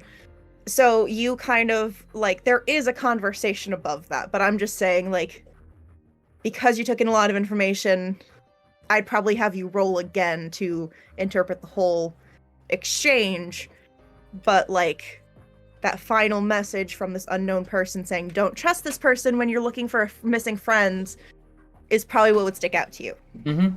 Absolutely. So. I think he's trying to think if he knows any Marcos, but I don't know if he does. Probably like one or two, maybe. But so Marco for this is spelled Marko, almost kind of like not. I feel like a lot of Marcos that you would probably know have a C. Marco, like with a K, almost kind of. I don't know. At least in my head. Marko is weird because I can tell because you can see on Caption Ninja when I say Marco, it knows how to write Marco. For the C, right? Or for the C, yeah. Yeah. In my head, Marco was like, oh, it'll be kind of like, you know, like a Slavic Marco. Kinda. Oh, yeah, absolutely. That K is a red flag. Communism's red herring. I mean, also, don't trust Marco is probably also a red flag. You're specifically being told I'm not to be trusted. He quickly recalls, does he know any Marcos, and then just kind of grabs the notes and all the pieces up and kind of just finds a bag or something to throw them all in. Are you directly handling the weird tech that has stuff like stuff that I looks know what you're malformed trying and... to do, and yes, I am. Okay.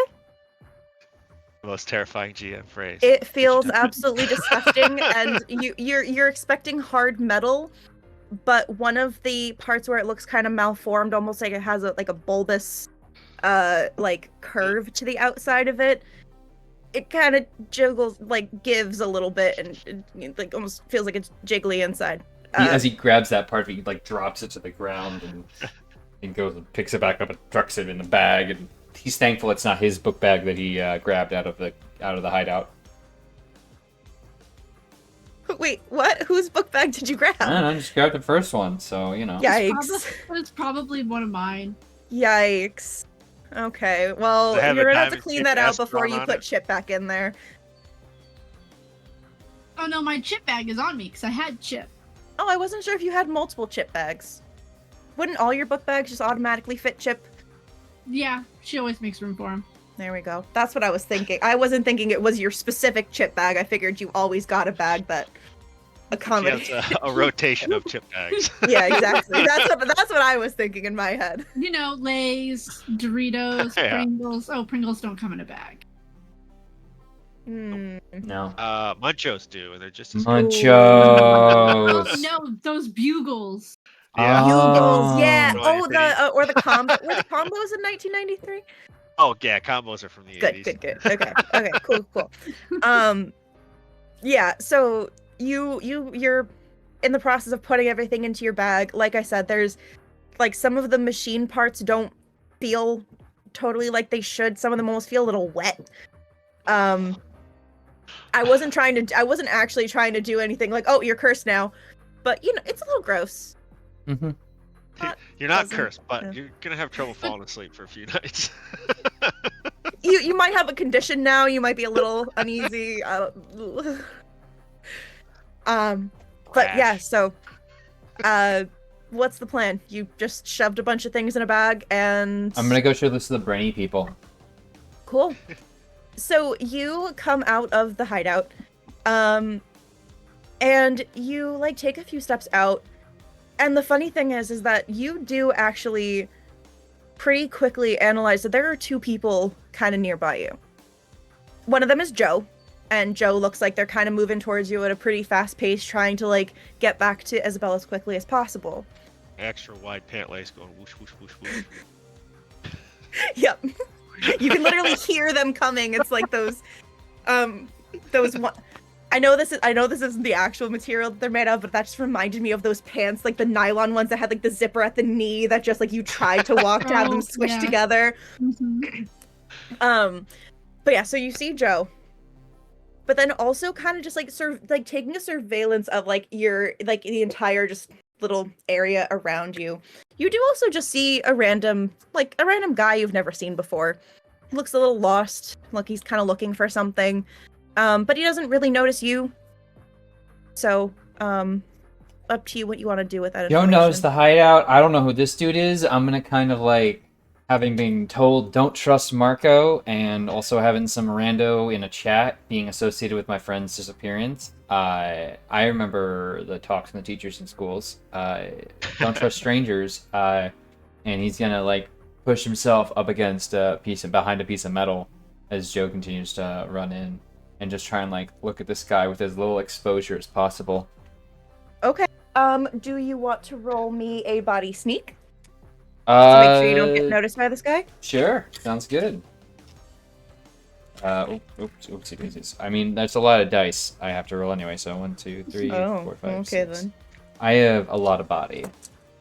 That is. Yeah, we know you've already flexed on stream. Okay. I have 1 6, 2 5s, 2 2s, and a 1. Okay, so I only need to know the sixes. Well, okay, but I want to tell you all my rules because I think they're cute. Okay.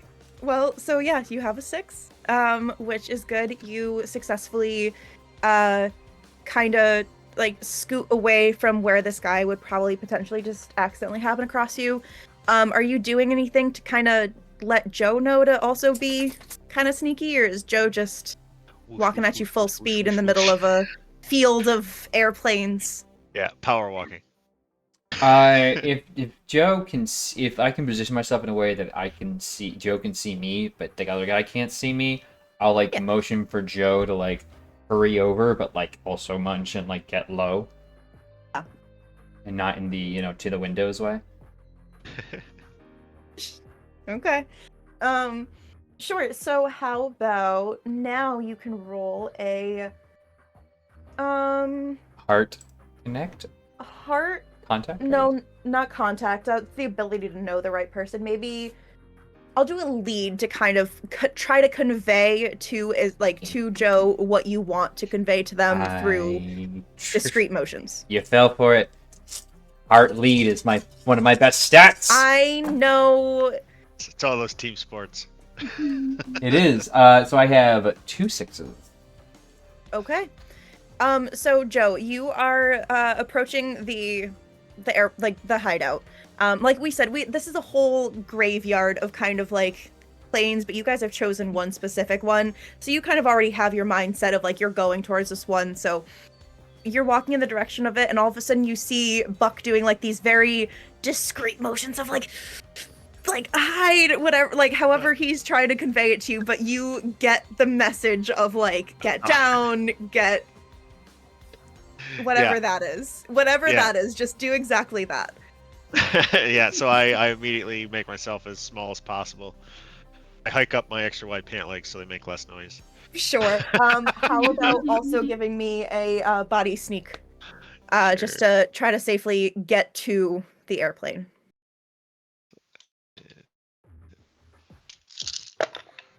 I got 2 5s and a 4. Okay. So Among others, but they were all lower. you didn't get any successes. What you could do is you could either, I have this all written down because there's a few different things you can do if you want to. You can try to push the roll, and that would cause a condition, but it would basically let you completely re-roll. You could also, what is your pride? Do you have your pride, or is that not in this game? Because this is from Tales, not Yeah, I There's don't think there's no pride. There's drive. Okay. Yeah, there's problem, drive, and shame. Okay. All right. So yeah, you can force the roll, or if you think that there's some way that Kit can kind of help you, just like get that extra thing, you can roll the extra die for the iconic item. And I left Kit with Belle though. So right. I I'll forgot force about the that. roll. Okay. Got a 6. Okay. Perfect. So just mark either the condition upset, scared, exhausted, or injured. I'd probably say upset or scared for this. And just you're run just through the soggy desert though. I could be exhausted. sure, you could be exhausted too. Either way, so you will be taking a -1 to your rolls from now on, so you'll be rolling 1 less die. Oh, So- I'll go with upset. Okay. So yeah, so you're kind of a little distracted. Like you see Buck is articulating exactly what he needs to be articulating, but you kind of just have that like so many things are happening in your brain right now. You're trying to remember what Joe told you to convey to Buck and see what Buck has in mind. So At the same time, I kind of lived with a predator for a while, so you're sort innately of, still like, sneaky in the head's still end, on a but swivel. yeah, you basically like kind of realize you just walked a little bit too fast, too noisily, too something, and it kind of okay. Gotcha. So we can also use shames. I'm sorry, I wrote down my notes. I used my notes from Tales. Yeah, so shame So- can be used to automatically score a 6. Okay. On So, one of but your you'd have to dice. make sure your shame would apply. Yes. So you'd have to explain to me. But either way, you would you prefer to try to use your shame? Do you have a way to make it so you don't have to make that minus? I don't think my shame would factor into what's going on, like in this Right. particular instance. Yep, that's fair.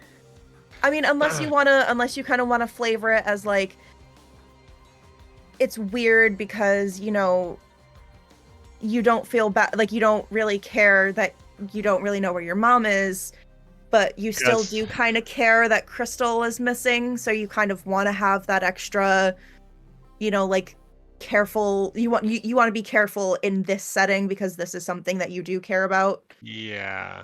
And maybe you feel a little weird about that, but I would also say part of the reason, whether Joe realizes it or not, that she doesn't want to find her mother is that she is fairly certain that her mother is still with Earl. And part of her will not forgive her mother for bringing Earl into her world in the first place.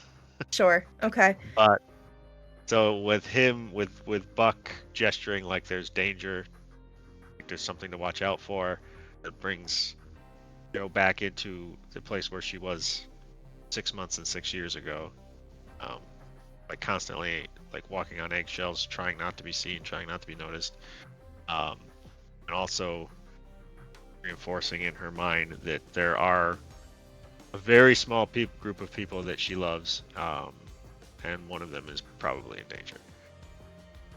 So then I'd say if you want to use like your shame instead of, you can not take that minus anymore, and we can just say that you had an automatic success, that you made it over to Buck.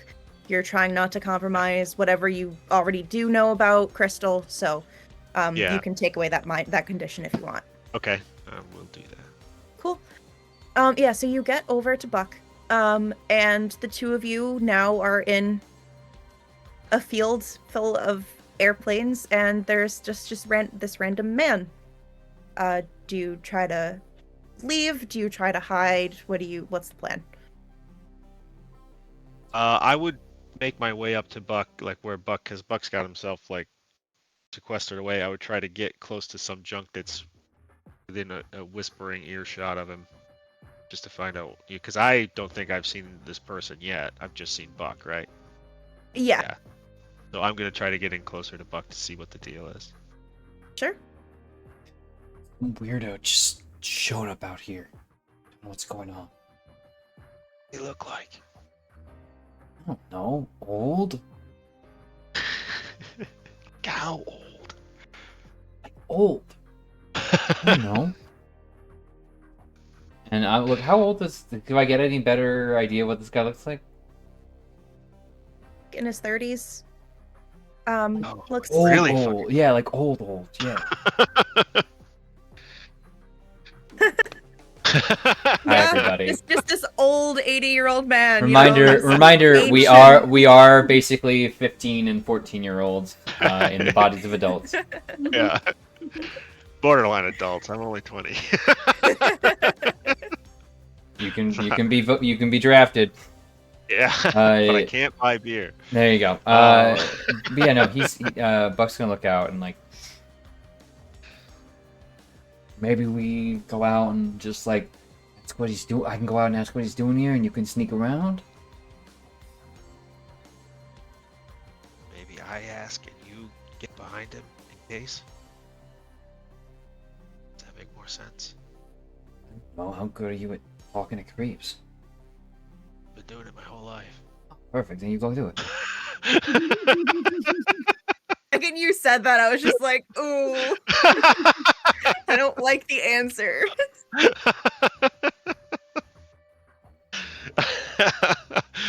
Yeah, so I'll wait for Buck to move around into a position where Mhm. maybe he can get up behind this guy if shit goes south. Yeah, I want to try and sneak up on him. Or I've got a 6. Out of Cool. 6 rolls, I got 1 6. Good job. So you said you were going basically around the other side of the plane and trying to sneak up around him, basically. Yeah. Okay. I would be in a position to, not immediately jumping him or anything, but yeah. Gotcha. Okay, I was just about to ask, what is the plan? Are you like trying to? I'm going to get into a position where if this guy tries anything, I can immediately move in and whack him with a heavy piece of wood or metal that I have. Sure. Okay. Yeah. You are successfully kind of in a place where you can watch his step. You can see if he does have an interaction with Joe, because where Joe is, but he does not see you. And he basically he's looking around. He's trying to he'll bend over every once in a while to look under the arm of an airplane. He'll even duck his head into the window to see if there's anything in there. He just looks like he's frantically searching for something. So if I'm relatively certain Buck is where Buck needs to be, Joe will stand up and just kind of announce, "Buddy, you looking for something?" Yeah. Oh my gosh. Hi. Yeah, I'm looking for my wife. Do you know? I know this is a long shot. I know this is out in the middle of nowhere, but my wife went missing a few days ago, and everyone's acting like she didn't even exist. And I know I was married. I know that she was there. I just don't know where she could have gone off to. And there's been so many weird things happening recently. Have you seen anything weird going on? It seems like I can't get a grip on reality before something else changes or shifts around. And he's gonna keep rambling if you don't stop him. Joe's first thought is, she knows she was married to you. Her second thought is when he says to you, "Have you seen something weird?" She just kind of looks around at this swampy desert. Looks at him like, first time? Yeah. I've seen some weird shit, mister. like things that just like move and you thought you put them in one place and they're somewhere else, or like, do you know what's going on with all that stuff? Like I don't even understand how somebody can just not even. My best friend in the world never even knew I was married, man. Like I don't get it. What's your wife's name? Her name is The one question that'll stump every DM. Listen, I have his name down. I didn't write her name down. Sarah. Her name is Sarah, and she has the most amazing blue eyes, and like when you see them, you just feel like you know that those eyes will stick with you. Have you ever had an experience like that? Yes, but they're brown eyes. Anyway. Stop.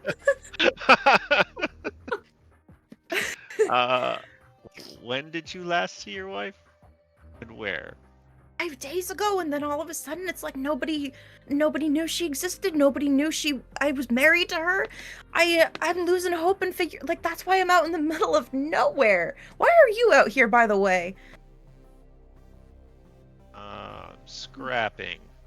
Why are you Okay, yeah, no. You gotta roll me a let's do a mind empathize to just kind of like, you know, have this conversation back and forth with him, but also try to not. It's not gonna be easy. I don't converse well with normies. Okay. Normies. I got 2 3s, but that adds up to a 6. So that counts, right? Okay. No, but okay. So he doesn't believe you.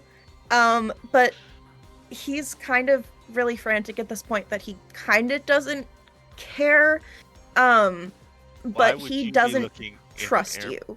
Why would you be looking in an Air Force graveyard for your wife? Why would Listen, she come here? Listen, I have lost all sense of what's up and what's down, but one thing that's really weird is at night sometimes I swear I see like these weird lights coming from somewhere in this area, and I can't pinpoint where it's coming from, but it's getting like it right now. It's probably like you guys probably are. It's probably starting to get dark. It is probably like a little after dinner time. It's probably like the sun is starting to set. And he's like, I'm just hoping to catch sight of those lights again. They look like something else. There must be something going on there. Maybe my wife is there. Some weird thing that like I know this sort of stuff happens with the loop, but oh man, it's been years since the loop got flooded and it's still happening. I don't get it. Does Joe think that these lights he's talking about are the ones that we watched on the plane? What do you mean, the ones that you watched? The lights to all the alternate realities, yeah. Oh, Cascade. Okay, so you if you want to try to roll me a mind comprehend.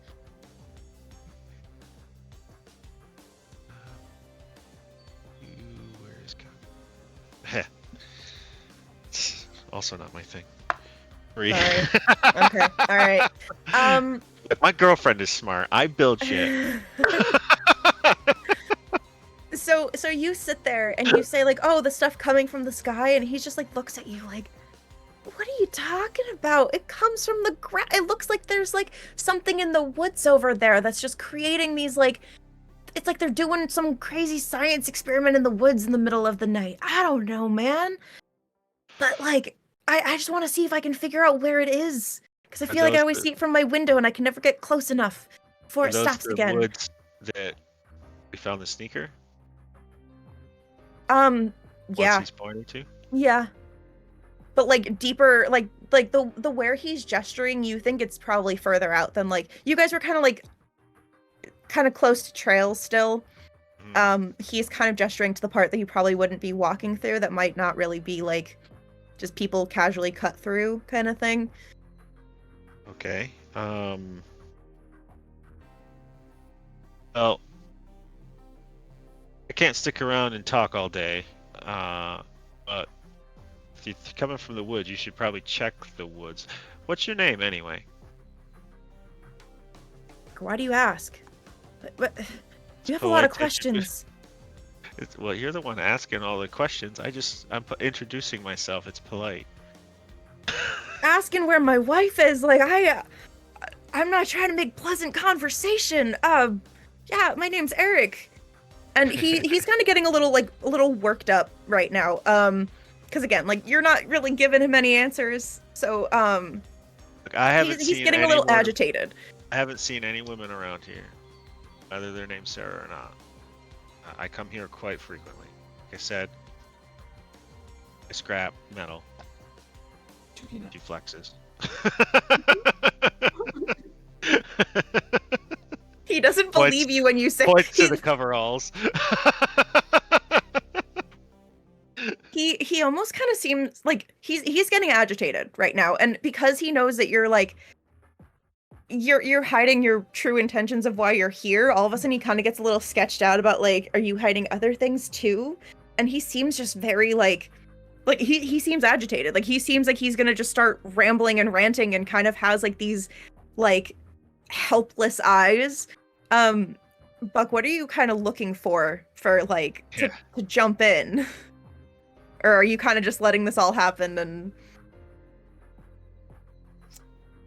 I don't need an ace in the hole because I got a buck behind him. Yeah, I don't think there's any like need. He's just kind of like listening in, and here's like the I come here often thing, and like nearly giggles at it. But you know, he's just kind of very confused because this dude isn't Marco. yeah, not Marco. Yeah, is that Eric also spelled with a K? Because that might be his No. catchy connection. No, it's not. The K It's crew. spelled with a C. Uh, So you do say like, so you said again that you're just out here scrapping and everything like that, and he kind of just looks at you and he's like, "Are you hiding something from me? Do you know more than you think that do you know more than you're letting on? Because you seem like you're lying about something, man." And he kind of like puts his hand in his pocket. Oh no, that's Whoa, that's easy, fella. that's the moment where Buck's gonna come out and just put the metal like a metal beam of something like on his shoulder. Like you're gonna want to take that out real slow and put it on the ground, bud. He Yeah, that's feels what I was like hiding, dude. He taps the side of his guy's skull with like this heavy metal bat or something he's got. kind of does he kind of does that thing where, you know, that face of like, been found out, and he very slowly he puts both his hands up, and one of them does have a gun in the other hand, and he puts both his hands up and he's kind of just like dangling it between his two fingers. And he Buck's gonna reach out and try and grab it out real quick. He flinches away from you, and then he kind of just like puts his hands behind his head and just sinks to the ground. He's like, "I'm just trying to find my wife. I don't understand what's happening, guys. I thought all this shit was over once the loop ended. I don't know how it's gotten worse. Oh, you work for the loop? No, but I've seen shit happen because of the loop. All of us, everyone has." Yeah, of You course we need all to- have. I'm fucking 14. Yeah, you know. You think you're special? He gives you a look like, Steroids. why the fuck does that matter right now? Have you moved out in front of him, or are you still I'm behind him right now? I'm like knock him and like get in front of him. Like, yeah, I'm 14 years old. What the fuck you want? Everyone's got fucked up by the loop. And he Gotta just shave has his twice a hands day. behind it. He just gives you this look of like, what? Like, Everyone's a fucking critic. You shut up. You don't say anything more. Is your name Claw CO 244? Is that your username? Do you know Marco? go. Dude, he's old. He's probably never seen a computer. Guys, he's like 30. He probably like has only been married to his wife for like a year or two. Probably has never seen a computer. He lives in the age of the tech, guys. I know. But yeah, he's just like, It's like, no, listen, I have an email address because of my job now, but like, what? What? we're looking for our friend. She went missing.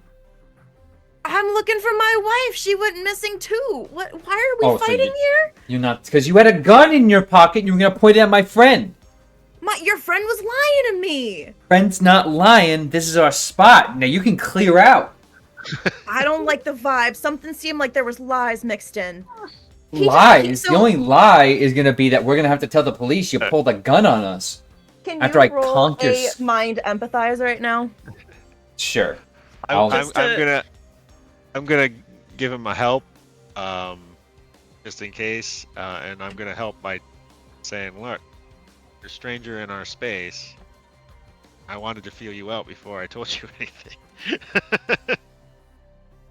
Do you roll an extra die for Joe assisting? So I haven't gotten a 6. I'd like to leverage my problem here. Your shame. My shame. Mm-hmm. Because my life got fucked up by the loop real bad. And Okay. so I understand that mindset really well, and just like randomly grasping at emotions and stuff that don't feel right is like something he can kind of relate to. And wanting to find something to externalize that on is definitely a relatable thing that he is doing. Yeah. So yeah, Automatic success. Gotcha. Yeah, so you get exactly that. Like, this is a person who for just 5 days has been feeling alone in like feeling like nobody understands what he's going through. At least you have, had people that have also gone through the same thing. He just feels like the person that was most important to him for so many years just disappeared, and no one can sympathize, no one can whatever. So he's gone to extreme lengths. He's been messed up in a way that he doesn't have a support system for. So he wanted to see if he could scare some sense into, or like scare some answers out of somebody, like all this stuff is like with Isabella too. Like, luckily Isabel had people that she could talk to, but that identity crisis of just like people act like he was never even married, and this is like the most important person in his life. So he's just like so distraught that he's willing to do anything. He's not trying to actually be like he wouldn't have known what to do with that gun, basically. Buck's gonna put the gun in his own pocket and just kind of like, hey man, look, I'm really sorry about your wife, but we both lost somebody, right? You think we can't like work together or something?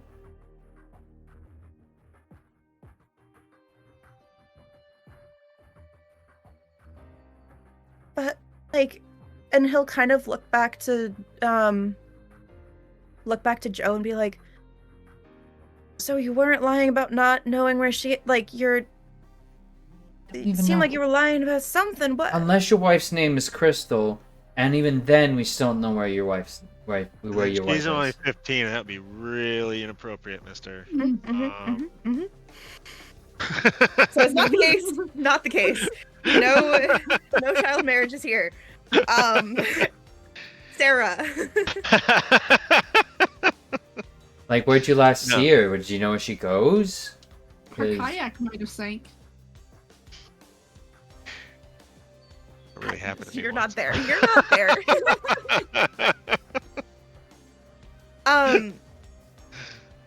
He's like, the thing is that I just woke up the next morning and she wasn't there.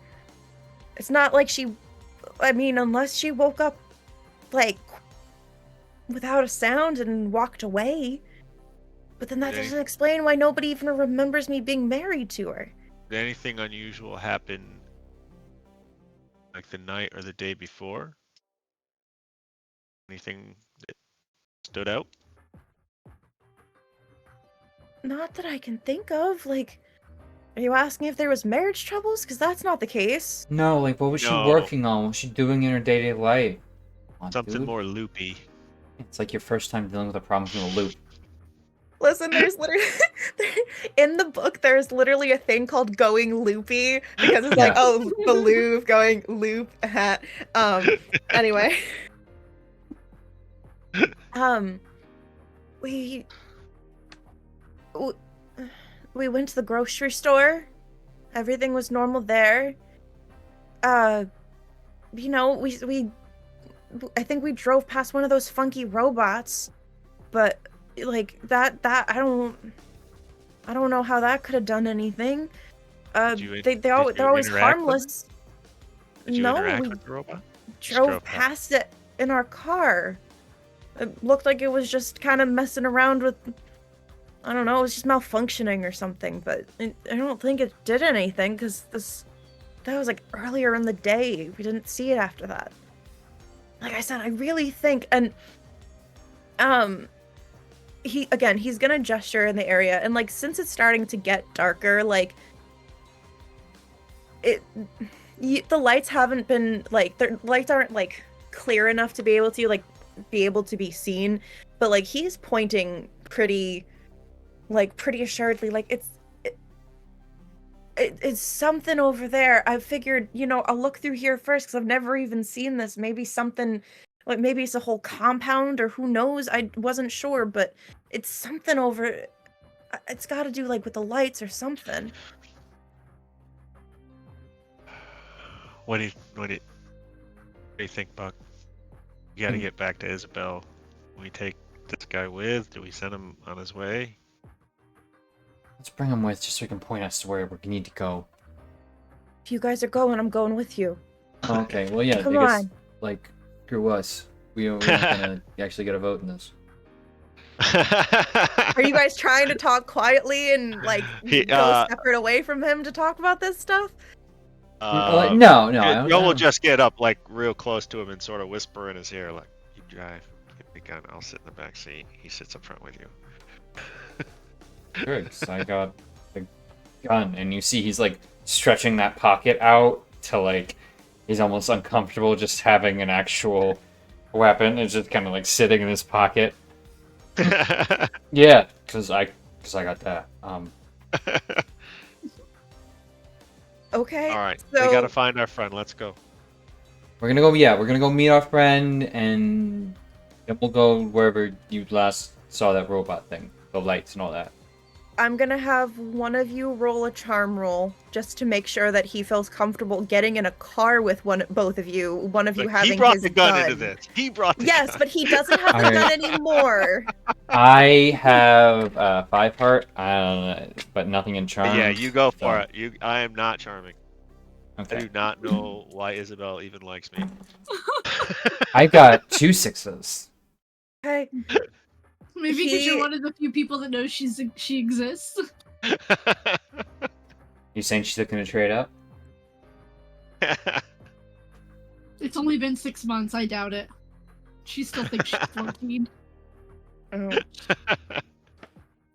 Anyway, Watch out, you're gonna lose her to a rom-com, man. Yeah, I'm just gonna be a phase, aren't I? This is not a phase. I mean, to be fair, you guys technically have been together for like 6 years, if you count, Hey, we don't though.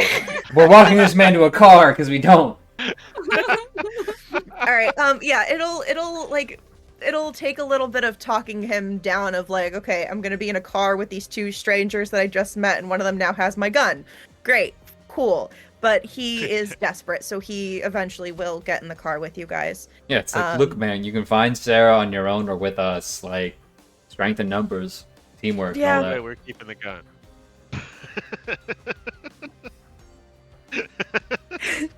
Oh my god. Well, yeah, now you guys have a gun now, and I honestly, I'm not gonna lie, I didn't even think about the fact that I just gave you kids a gun. Anyway, I shoot Isabel. rats all the time with a 22 in the junkyard. I'm fine. God. I'm pretty sure at least from Tales, I don't know in things from the Flood, I wasn't sure how much is the same and how much is different, but I know in Tales, it specifically said like, hey, like, maybe don't have a kid's iconic weapon be like a gun or something like that. I think it specifically said something like that. But anyway, Isabel, so you stayed behind, you're looking, kind of trying to look for like tracks or signs of like where, now that like Chip has pinpointed you to like where he found the shoe. Yeah, I'm looking for either like tracks, other articles of clothing, signs of a struggle. Sure, yeah. So what I'm gonna do is I'm gonna have you roll another mind investigate now that you like have kind of found a more like a scene kind of thing instead of like just generally like, ooh, there's just this whole expansive thing. So now you like kind of know what you're looking for a little bit more. I want to let y'all know I roll 2, 4, 6. I roll 8 dice for this. I did not get a single 6. Okay. So, do you want to force the roll? Do you want to use a shame? Did you use your plus for Chip? I used my plus for Chip. Okay.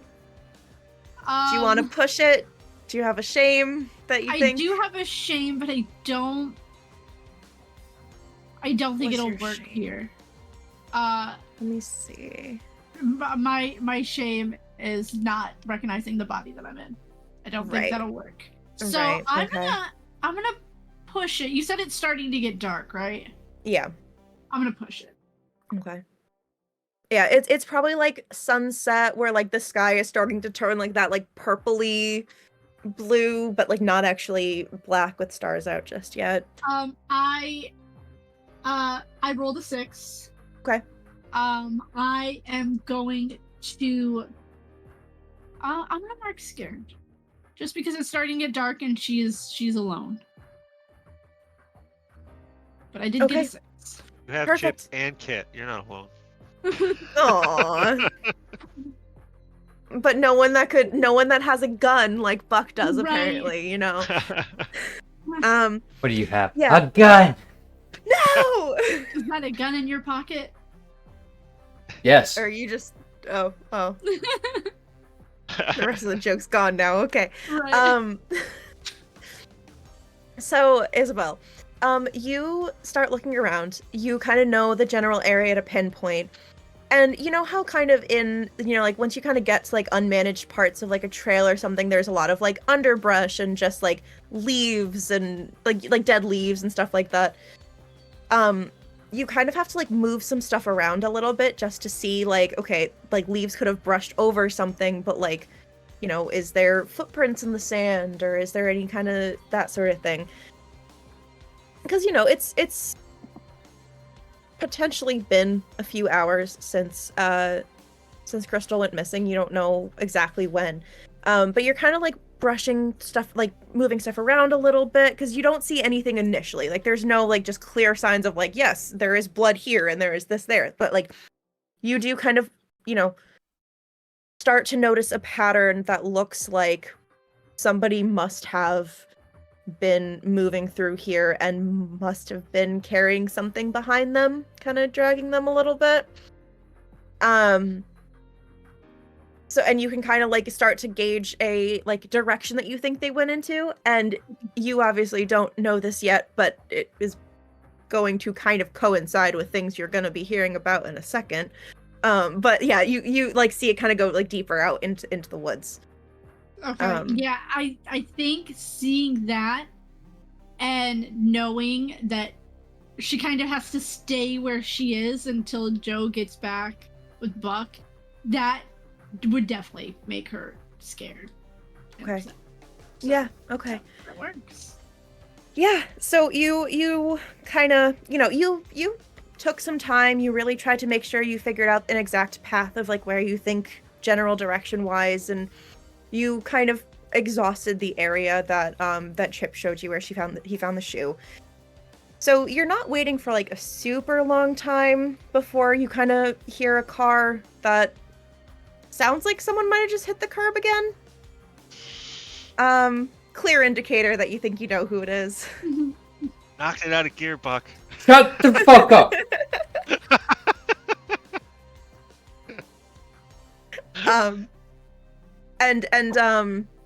Do you just automatically kind of go towards the car, or do you still just stay there? I actually send Kit. Okay. Like, I kind of stay there. It's like my first instinct is to like hurry up and run, but I don't want to lose what I found. Right. Yeah. So Kit starts kind of like, it's a little bit rough.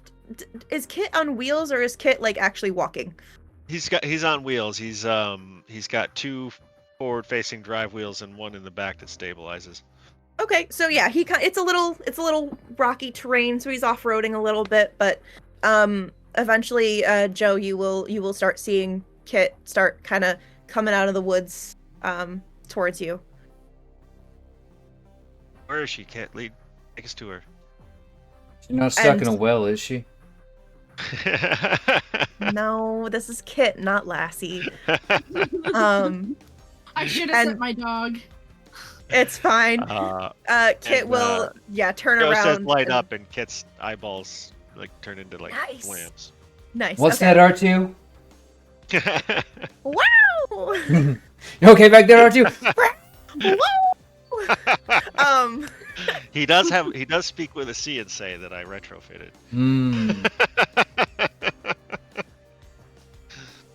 Okay, so Kit is basically gonna lead you back to where you find Isabel waiting.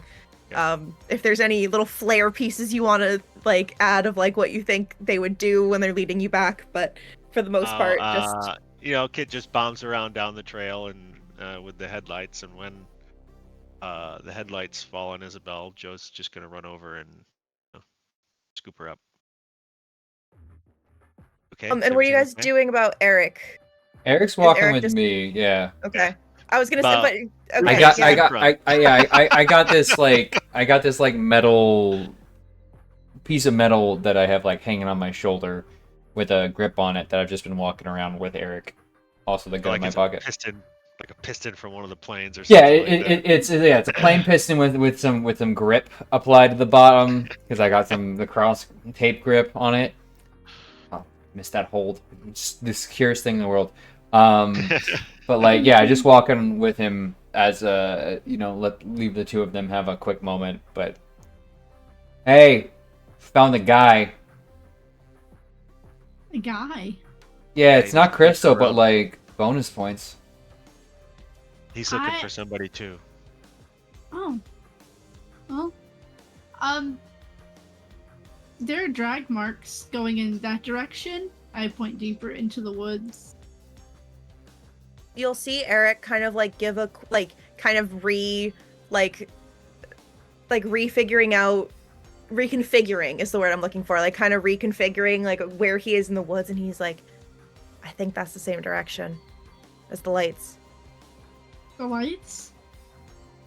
He knows about the lights? I don't think they're the same lights.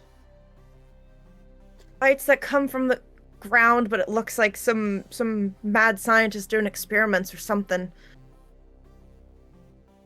Remember, your friend said something about the sky. I don't think it's coming from the sky, but I think it's, I don't know. I haven't gotten a chance to see it yet. I don't know if it's like a whole, like, I don't know where to start. I don't know where. Then you just follow along and listen to what we have to say, man. Come on. We're pros at this. Buck, did you find anything? Yeah, I did. But no one bothered to ask, so, I guess typical me I just asked. Yeah, but your girlfriend didn't. And I walk over. Crystal was looking at some. In my face. You got better. Anyway, Crystal was looking in some, and he opens it up, like, and you clearly recognize it as one of your book bags. Just pulls out this, like, the meaty metal contraption. The meat radio. It's like, Love it. yeah, it's like a piece. It's like a, like a circuit board with like a bit of Slimy, slime, oozy, like neurons going throughout it. Maybe don't touch it anymore. We should put it back in. He already did. He absolutely does. Just like, look, if it was Does gonna he wipe get it me, on Eric? he's not that mean. He throws he rubs his hand off in the dirt and just like, well, like whatever it was, Crystal was looking into it and was in a chat room talking about it with some Clover CO 2244 whatever, talking about Marco. Close enough. Yeah, you're not Marco, are you? Just want to double check. The guy? Yeah. His name is Eric. I know, but is he telling the truth? Yes. I just want to see if he. I just want to see if he Here, keep do you up. want to? Do you want to roll a mind comprehend just to make sure? I mean, we could just hit him until. I he did gets get a his 6 driver's on license. the random 3. His name is Eric. Fantastic. Perfect. Yeah. With a C, not a K. But is it spelled with an A and not an E? No, That's another red it's flag. ERIC. It's the normal way Okay. of spelling Eric. Well, now to say normal anyway. Anyway. Okay. Clearly so she's this in is- some this is shit. Eric. Hi. Looking for Sarah? Have you seen her? Uh, These guys seem to think they lost somebody too, so hoping they're all in the I'm same sorry. place. You keep calling my friend the guy. That is a lady. Listen,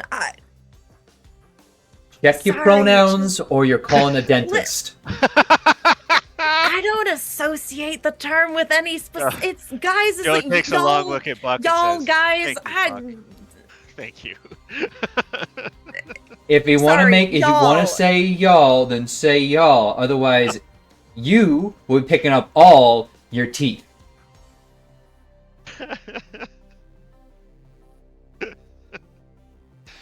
Buck." Anyway, Isabel.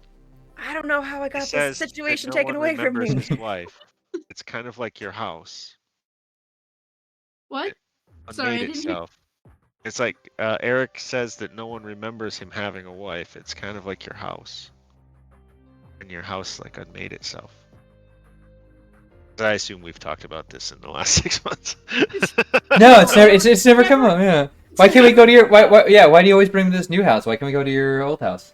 Yeah, your old house had a hot tub. His eyes will kind of like shift when you mention that it happened to you too, and just kind of like just look sad that somebody can relate that closely. I guess. Let's hope we find your wife. Yeah. It's not a good feeling, and if you don't remember her, then it's gonna hurt just as much for her to come around people that don't remember that she.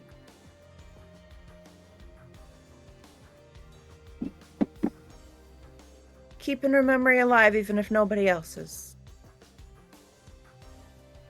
Anyway, you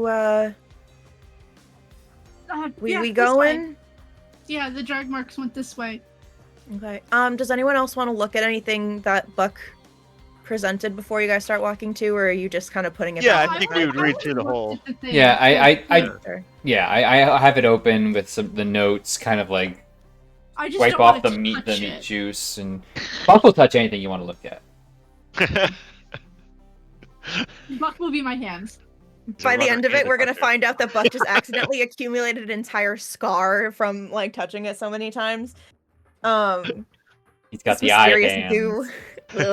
Ugh. Yeah, so Eric will kind of just awkwardly like stand there as you guys are looking over the stuff and being like, well, it's supposedly supposed to help, but go ahead and roll me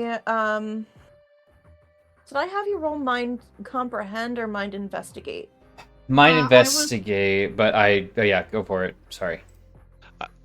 feel like Isabel and Crystal would sort of run in the same chat rooms.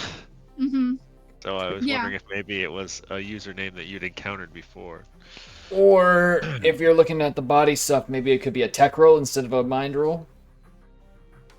I mean, depends on what you're looking at. Are you looking at the notes in the printout, or are you looking at the tech thing?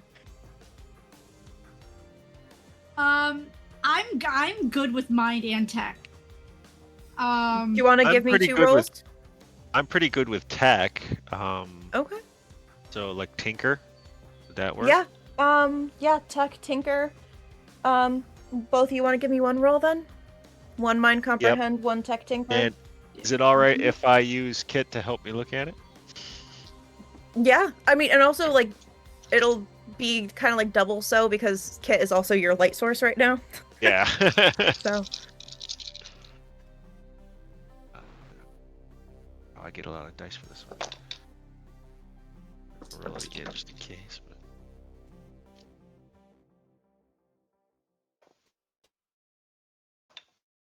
Got 2 6s. Okay. I yeah. roll 10 dice. Uh-huh. I got 1 6. That's okay. That's okay. All we need. We still got it. Still got it. So I've got a stick and I'm poking at the meat radio. Okay. Yeah, so basically you're looking at this radio, and between what you see with that and probably what Isabel will end up probably conveying to you, like, after, like, you know, she's kind of reading through some stuff, you kind of realize that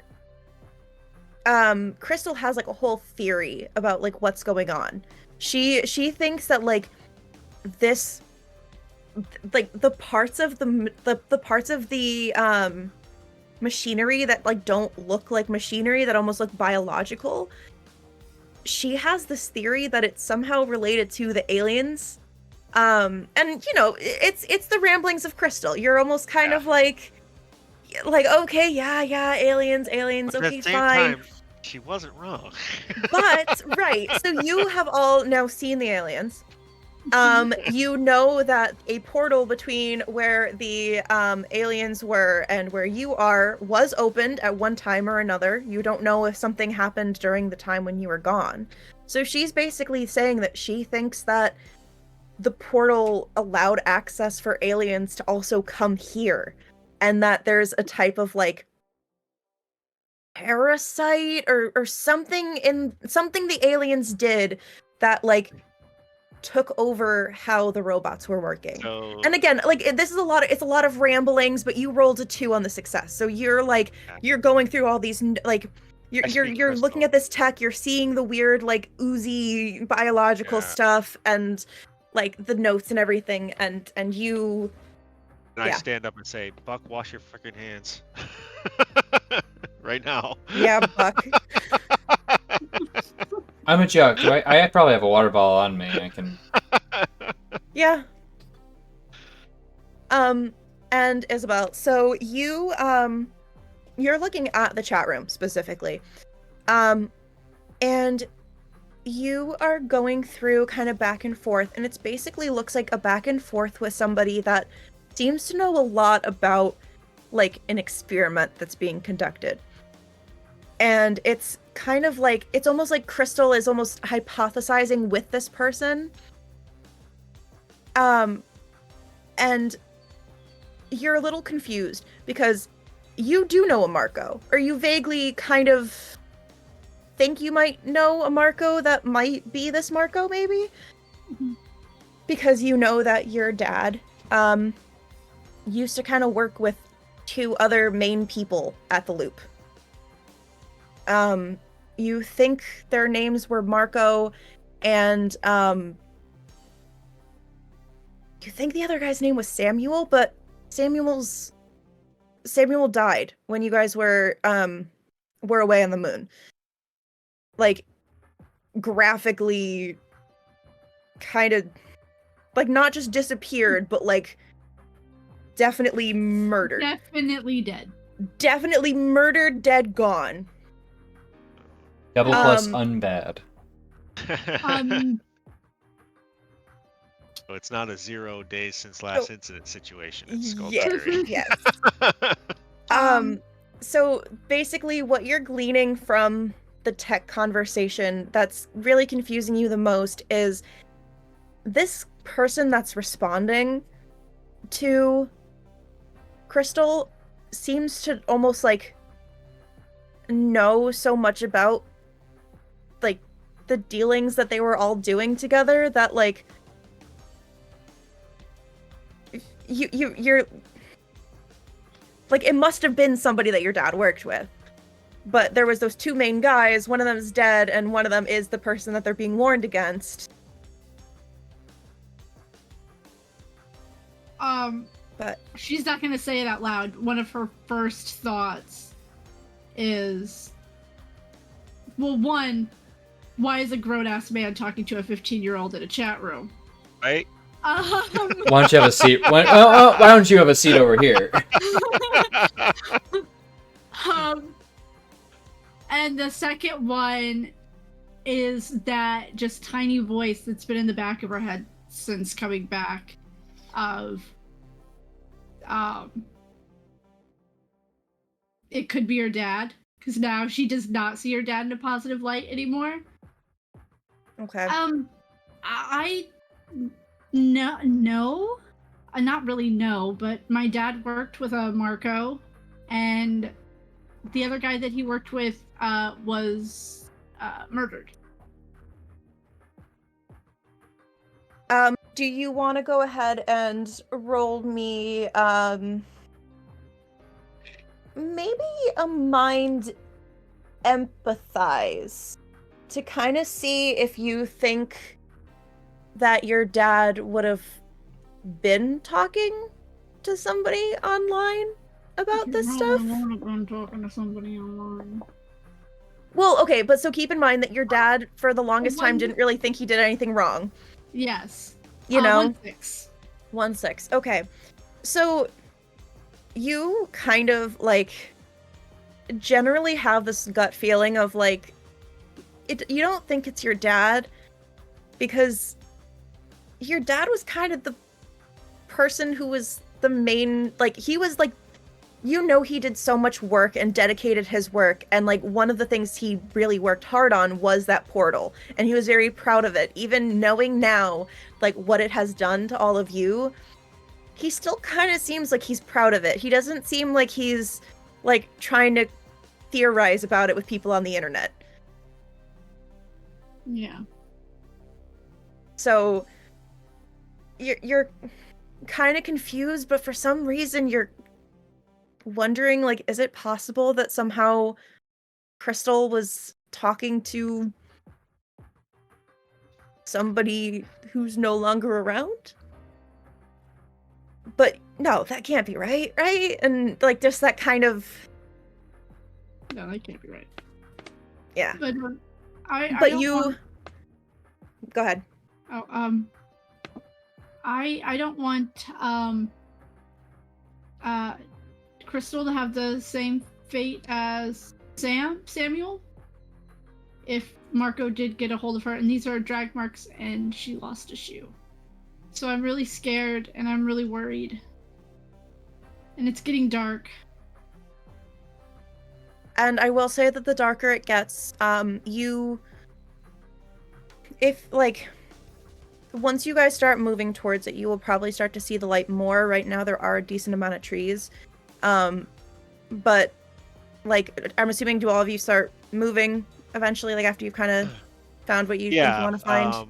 Yeah, I send it ahead of us to follow the drag marks. Okay. It will take point.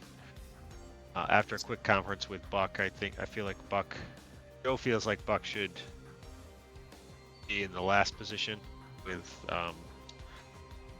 Eric, if that is his real name, in front of him. I'm waiting for him to be Marco. I know it is in my bones. I literally had you roll a mind comprehend. I know I failed somehow.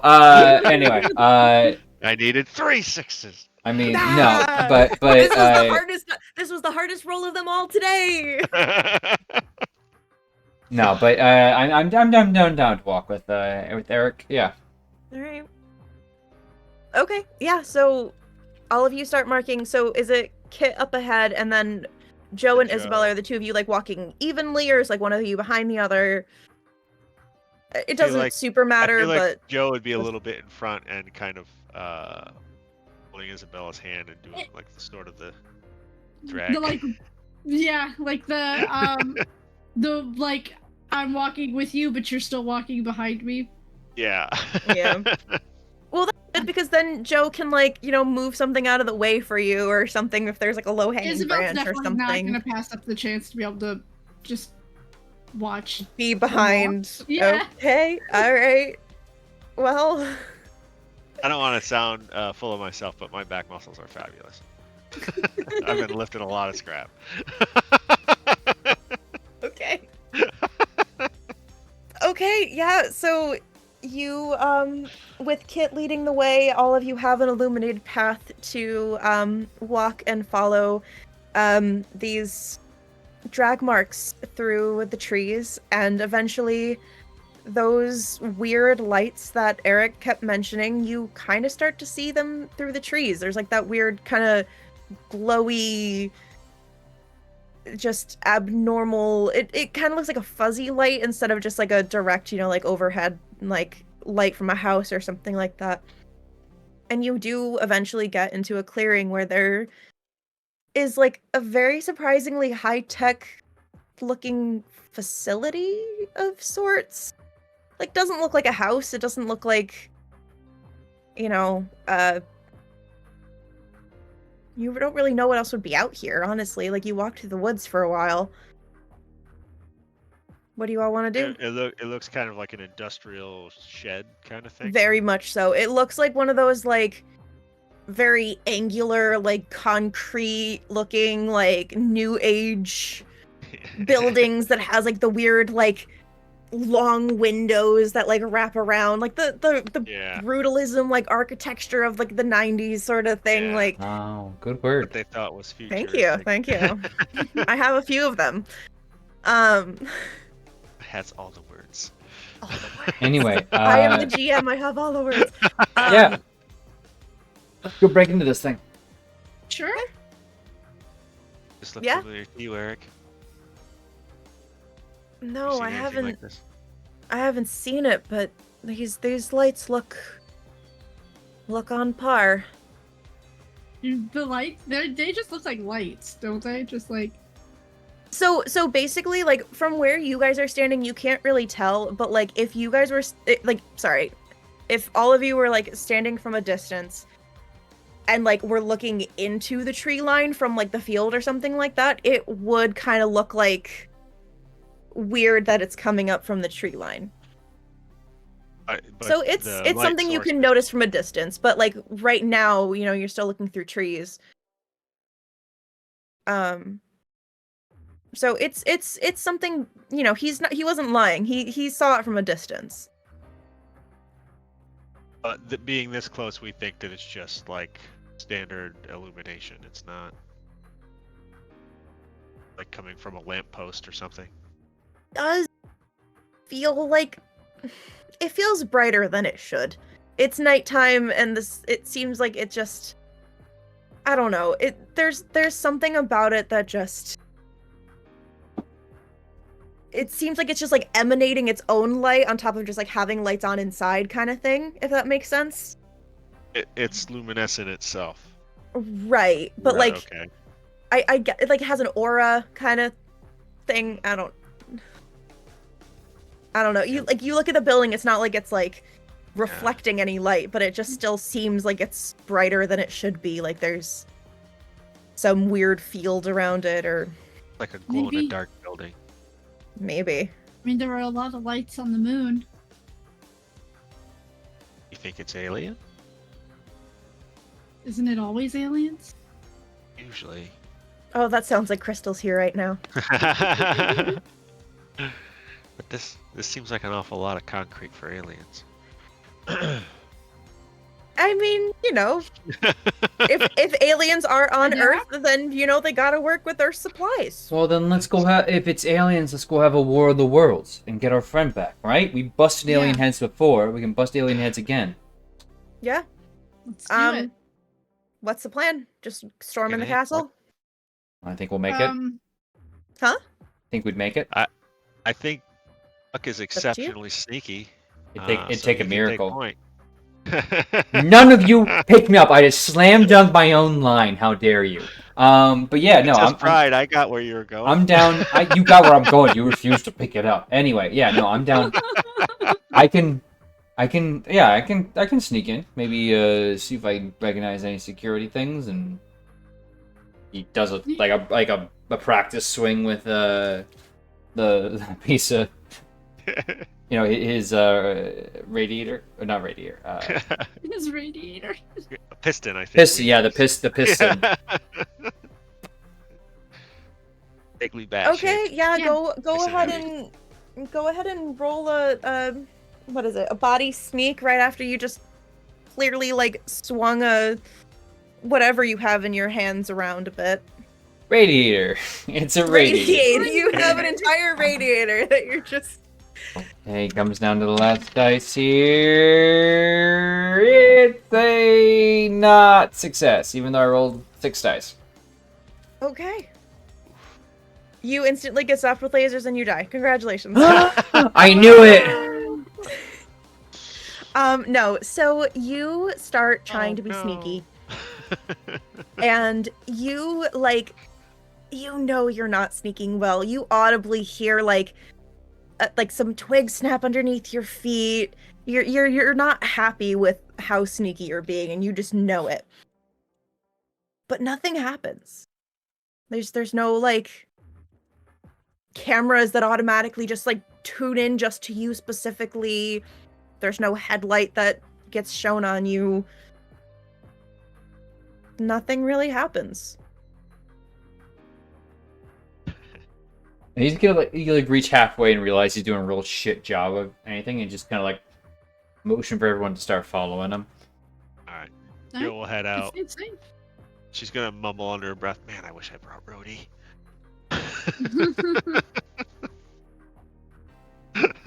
Do both of you want to try to roll body sneaks for me too? Sure. Oh, I To rolled see if- one die. Okay. I rolled a 1. I get 6. Okay. The highest I got was a 5. I had 3 ones. Okay. What's with all these friggin' twigs? So again, yeah, you are none of you seem to be accustomed to moving around in the forest, because trees are twigs are snapping everywhere. You one of you Isabel probably literally gets moves a tree a tree limb out of her way, and then it snaps back at her, and she just audibly says ah before she realizes she's supposed to be sneaking. And the only thing that you notice in response to this is it almost seems like the building kind of has this little shimmer that just kind of crosses it, and it's gone so quickly that you almost don't even completely know if you saw it correctly. But that's all. Did y'all just see that? You're gonna talk right now when you're trying to sneak, but then you're also gonna talk right now. I mean, we all failed, so. I think yeah, we know. I that's think we very know we exciting. fucked it up. Sure, yeah, okay. Secretly, Joe blames Eric, even though he's still back there. It's Eric he's so goddamn Eric loud. hasn't even moved yet. He's waiting to. He's probably the most terrified of all of you, because he's just I am with these strange, these strangers. One of them has a gun. We're going to this creepy facility in the woods. I mean, I thought it was just a trick of the light. Buck, did you see it? Did, right? Again, so all of you would have seen it, but it's one of those things where, again, it happens so quickly that you're kind of did that happen? Maybe, I think. Yeah, I think, I don't know, I want to approach where the lights were and everything, and kind of just try and poke at it. Well, if we see an entrance, I'll try and get us in. So you go over and you poke the The concrete, yeah, wall? yeah. Okay. It's really here, right? Yeah, Yeah. it's really there. Good. It really exists. Nothing really happens when you poke it. It's concrete. I poke it a bunch more. Eventually, depending on how hard you poke it, eventually your finger's gonna hurt a little bit. No. I'm poking it with my stick. Ah, With, okay. with my piston. Just His ding, ding, ding, ding. persuader. Yeah. You're making a few little like tinking sounds with the metal against the Oh, concrete. I stop it once I realize it's making noise, but it's definitely a few things. But Okay. Yeah, all right, yeah, I'll motion. It's real. Okay, that's kind of a relief, actually. Kit, go loop around. Are there any doors? Loop. We should look for a door. Well, Kit will Loop-de-loop. do. She'll start doing a loop and then kind of like stop right in front of an entrance that's just like kind of around the corner from where all of you started, and kind of just like peek back around the corner with the eyes that are glowing, just to kind of signify like found one. And One of then the lights shuts off like a wink. yeah, she like winks at you. Oh, it's a sign it was clear to go in when Earl was still living at the trailer. I hate that there is such a good system for that. Oh my god. So she like Kit kind of winks to all of you that already found one. Looks okay. No like clear lasers activating now that they're very clearly just in the front of the door. No cameras. Well, if there are no cameras, is it just like a standard lock? Or is Yeah. there like a security pad? No, it's kind of just a regular lock. Okay, Yeah, we're it's gonna like do these this aliens old went to school. Ace Hardware to build this thing. I'll try and. First, I'm just gonna try and open the door. Is it unlocked? Yeah. I try the door. What? Honestly, it probably would be unlocked. Their security is really bad. The door is open, unlocked. All right. Joe will go in before Isabel.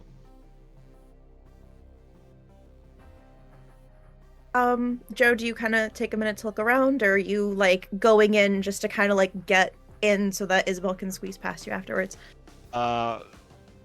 First, I'll just open the door a little bit and sort of look to see if there's anything in the immediate entranceway.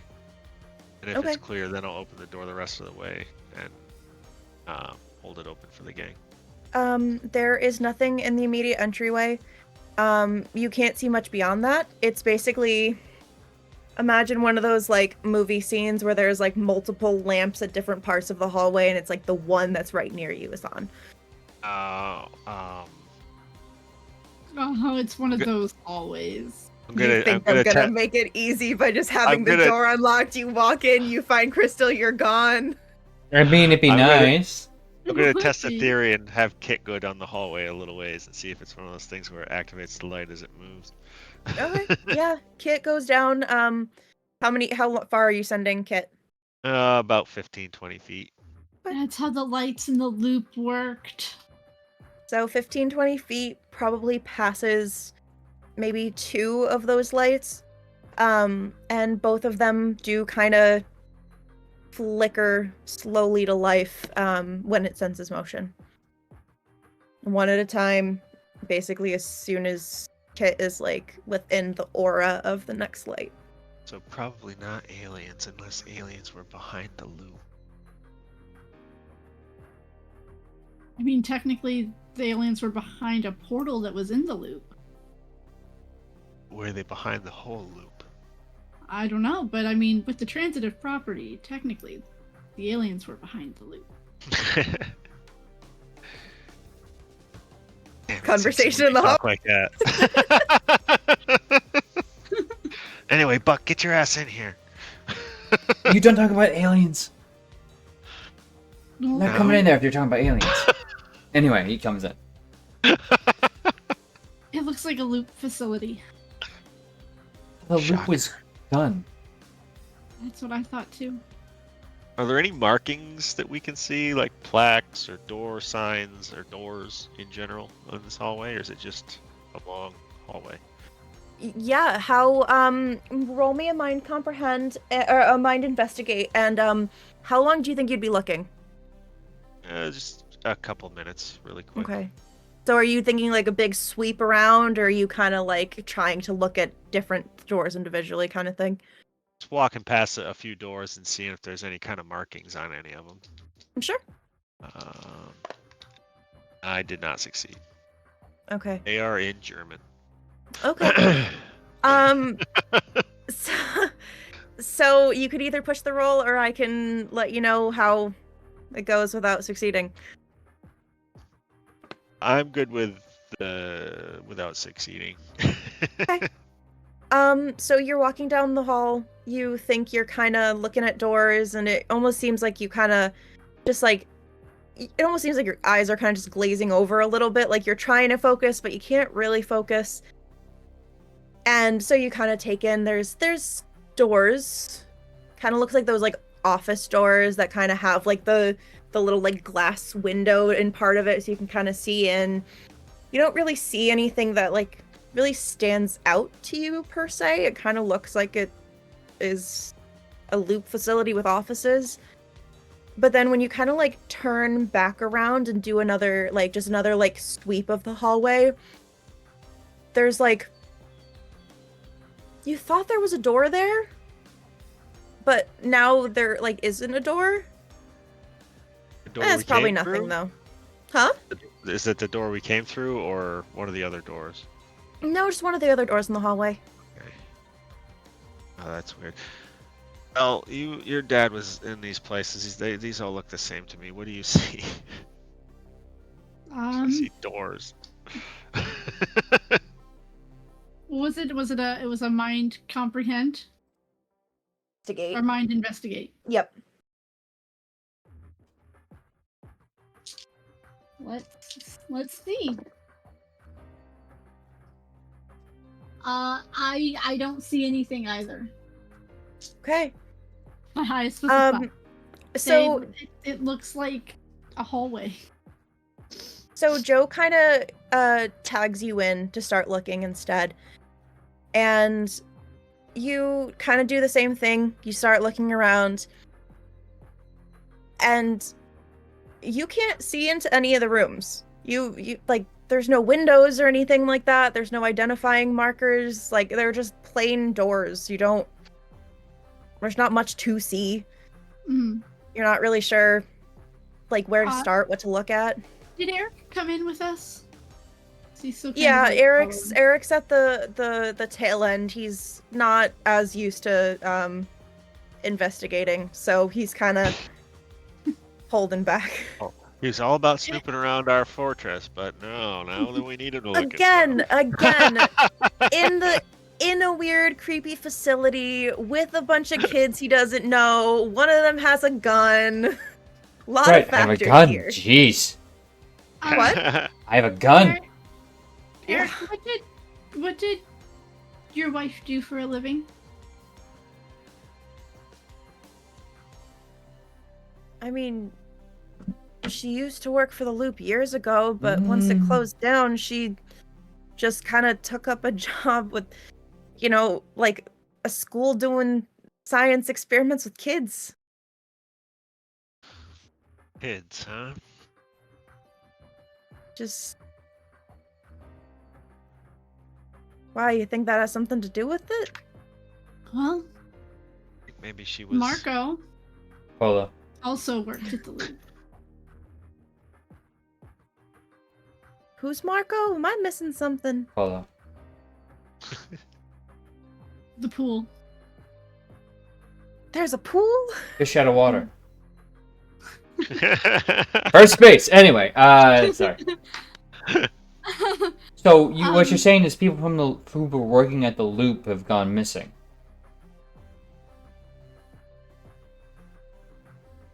What you Eric's think wife- Eric's saying? Well, no, like what the general consensus of this conversation I is. think the general Ah. consensus of this conversation is that people from the loop are trying to start the loop back up. I think maybe his wife. Joe's kind of trying to keep it quiet enough so that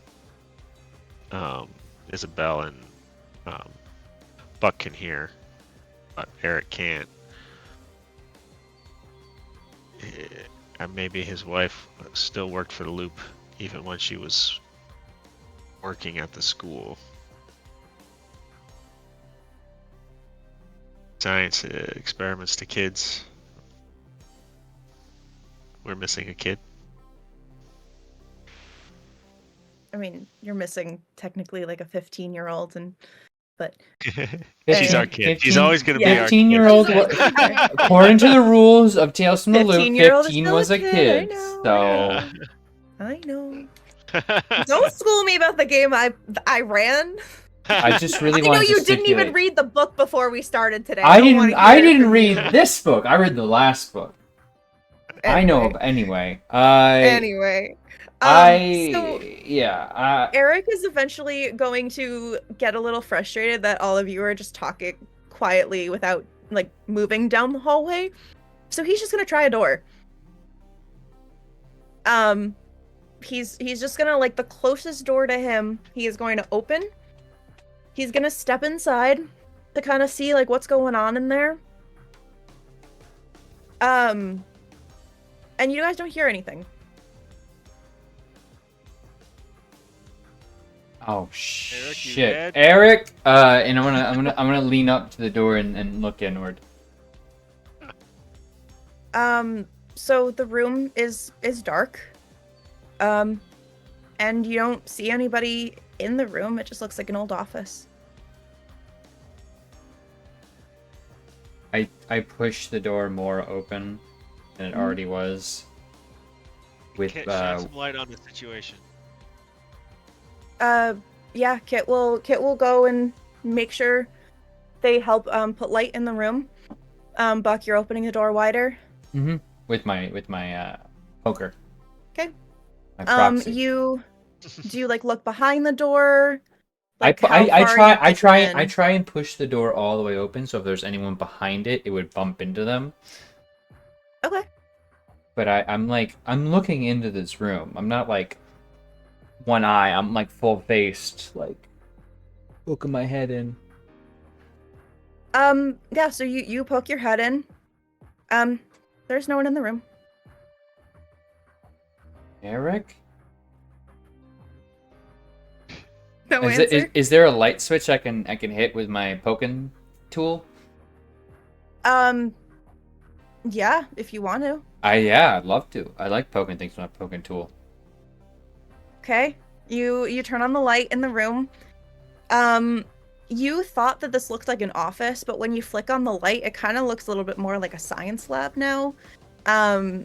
Like the desk is kind of like more of like a lab bench than just like a desk that one individual would sit at. And you want to walk around and Yeah, at I'm gonna go. Just he's gonna take a step in and be ready in case someone jumps out at him. you have your piston in your hands. You're ready to swing if you need to. You kind of peek warily around corners. You're looking, as thoroughly as you can, and there's nobody in there.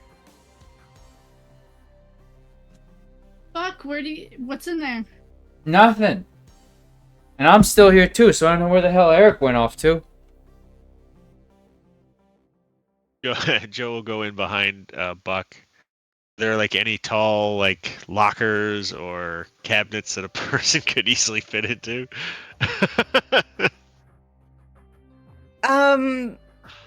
Not really.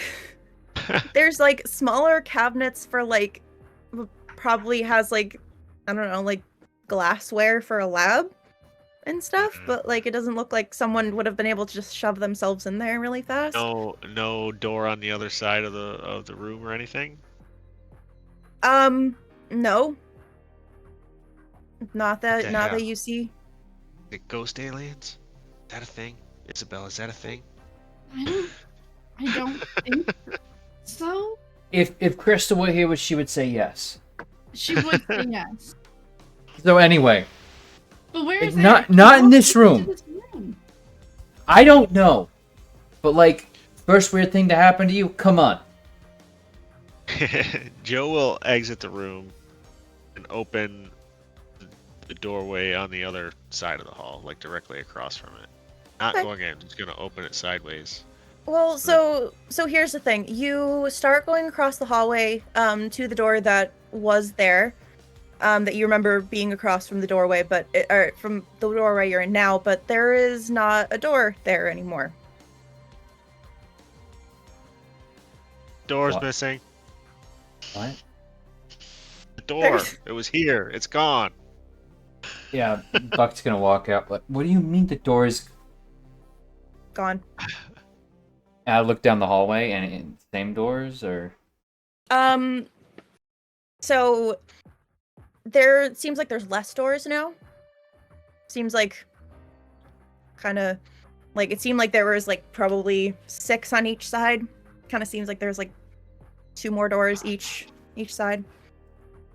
Buck's gonna Yeah, go shit. and like basically bash one door open. Okay. Like trying to hit the knob down and push in at the same time. Get close to a spell.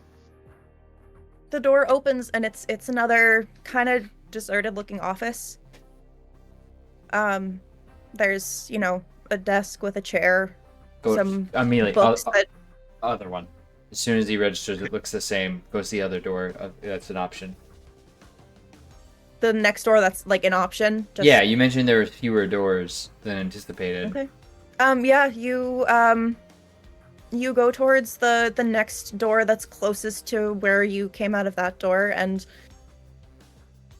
this time the door has like the last door that you opened didn't have any like window pane or anything on it, but this one kind of does have a window pane, and you can already peek in and there's nothing in there. Do you want to still open it? Yes, because I'm stubborn, and I don't think I'd actually look. Okay. You open the door. It's Push it another open. office. Again, it looks like maybe whatever, if you guys are theorizing right now that somebody's trying to restart the loop, it looks like whoever was working in this hallway just I wanna check out one of these offices. I don't care Okay. which one. all right. The desk, the computer. Sure. So you go into do you go into one that Buck already opened the door to, or do you go into a I different will one? go into the most recent one that Buck opened. Sure. You go into the one that Buck has already opened, and he said it was offices, but now this one kind of looks like a lab. You said this was an office. This looks like a lab. No, it's an office. Look, it's got the. You go back in, and it looks like a lab. Fucking loop. Come on. Loopy bullshit. What do you do? So I- are you Is there still looking around in the lab? I'm Is still there a looking for computer? files. Yeah. Yeah. Is there a computer or anything in here? I feel like in a lab there probably wouldn't be any like actual like a personal computer. That would probably be in the offices. But you can look to see if anyone's like lab notes are still there. That's what I want to do. Okay. Yeah, you do find a notebook that like you kind of open like a set of well, no, it would probably be on like a bookshelf. And you kind of look at a few different like composite notebooks. And you pull out one that has a little clover kind of like stamped onto the side of it, because you remember that you were looking at the thing that said Clover Co. And you were like, okay, might as well, right? And you open the notebook, and it looks like it's notes from one second. Let me make sure I have his name up. It looks like it's notes from a Marco Guterman. Marco. What are the notes about? Do you want to roll me a mind comprehend? While this is happening, Joe is gonna pull a grease pencil out of one of her bib overall pockets, and she's gonna draw that little diamond S she always used to draw in her notebooks on one of the walls. Just she's running her own experiment right now. Sorry. Oh, okay, one of you Marco. is yes. Polo. Same Marco. Spelled the same way. With a K. I also appreciate how Caption Ninja called that Mark Gucci Man. That's my favorite anime.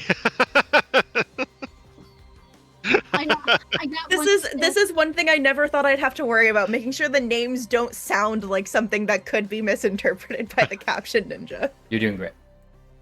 Thank you. But sorry, Dad. Except for Gucci Man. You rolled one success, I heard. One success. Perfect. Yeah, so you're looking through the notes and it kind of looks like stuff that your dad used to write. Like it looks like kind of like more basic, like, you know, your dad has now since created an entire portal that brings you to the moon, so this kind of seems like it's going backwards a step, almost like explaining, you know, like the concept of building this sort of thing, but not actually whatever. Like it's a lot of notes of basically maybe they're old notes, you know, like maybe it's something that, like, you know, he used this notebook when he was first starting out at the loop, but now he's learned some things, but it seems pretty basic. Is it notes on the creation of the portal? Yeah, it's basically like what you'd imagine like an archive of like the startings of like trial number 1, trial number 2 sort of thing of like it's early on in but nothing about just a parasite. No, nothing about a parasite. This one is like I said, this one is basically kind of beginner stuff. So she lets the other two know. I found Marco's notes on the portal, early days of the portal, but nothing on the parasite. And Chip, scoot over. We got a friend. I'm gonna put the notebook in my bag, even though I really just want to burn it. Okay. So when you go to let the other two know, do you like go out into the hallway? Do you stay in the lab and kind of call them to you? I would go wherever they are. Okay. Yeah, so I think, Buck, would you have gone back out into the hallway at this point, or are you still... Yeah, no. Okay. Alright.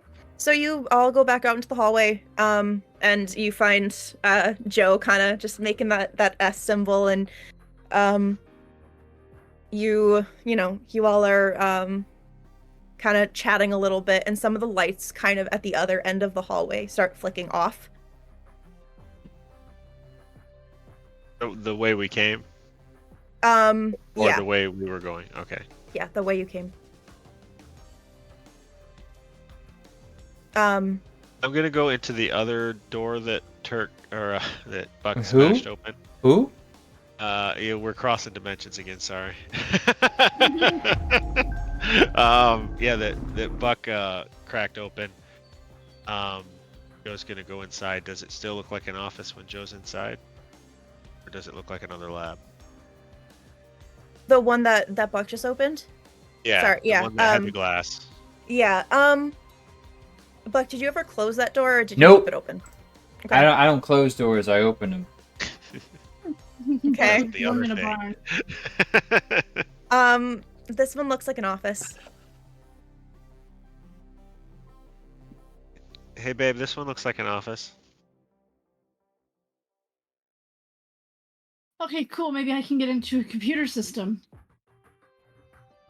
So the desk has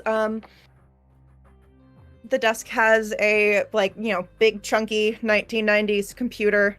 You can go over and you can turn it on. It'll do the black screen with the green lettering and all that fun stuff. You want to roll me a would that be program? Probably tech program. To see if you can kind of hack into it and see if you can get certain level of information. 2 6s. Okay. Yeah, it takes a few minutes because, loading time, not actually you not knowing what you're doing. But eventually you're able to get into the system. Oh, this thing has a whole 4 megabits on its hard drive. The first thing you will notice that it's not what you're looking for, but it's kind of like the first thing that pops up when you get into the computer is it kind of looks like a map of the facility. So you kind of get a general idea of, this is where, the control room is, and this is where the labs are, and this is where the offices are. But if you look at it for more than a minute or so, some of the things change. The hallway that leads to the control room is a different hallway after a few minutes. Or it'll take 2 turns instead of 1 to get there, or the door is on the other side, or it just... There's gotta be a master algorithm to this. Yeah, so...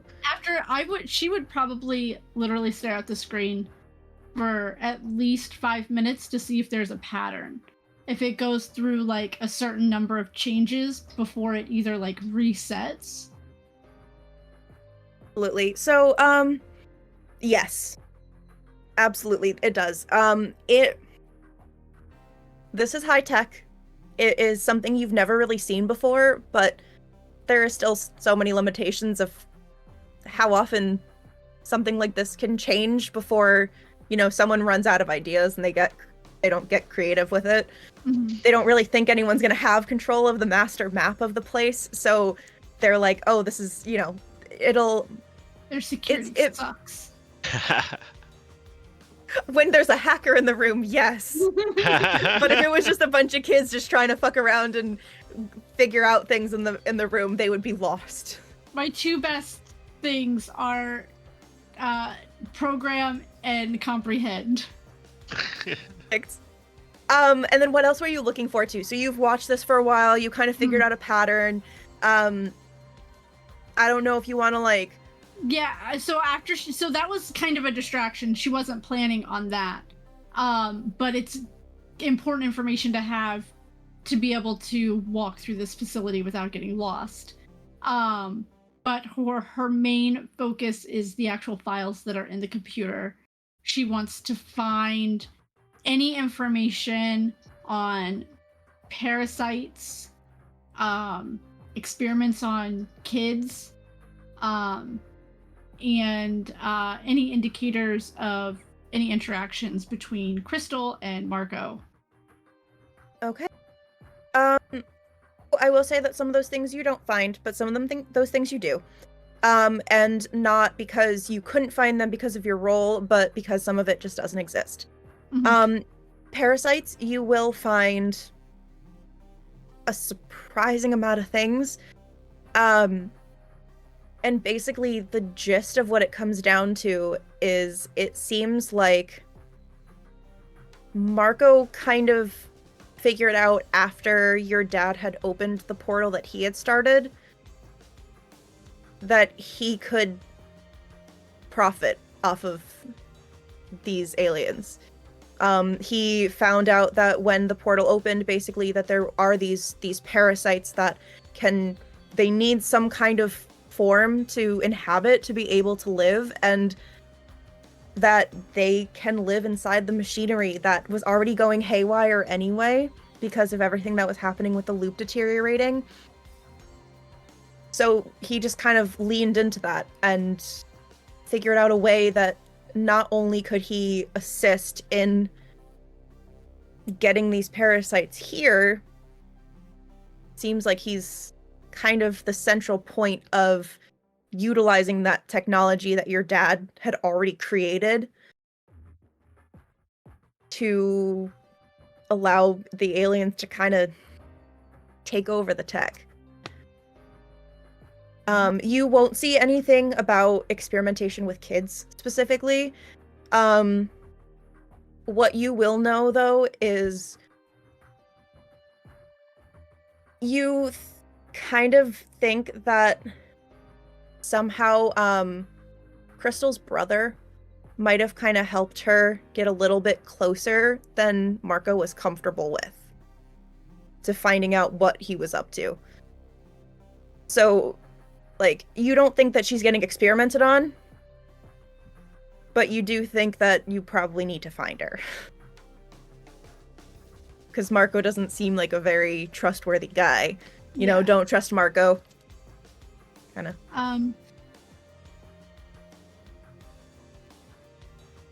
Oh, her brother is _Clover.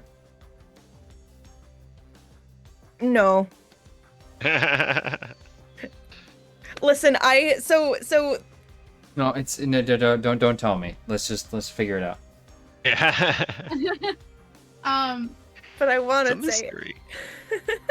I mean, this isn't even a big part of the mystery. We kind of missed a little it's part. fine. So, I'll Where tell you guys is the way to the holding cells? You have a map.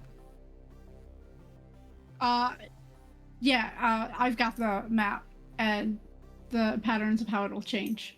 Yeah, so the control room is kind of like the big central part of the facility, and then kind of like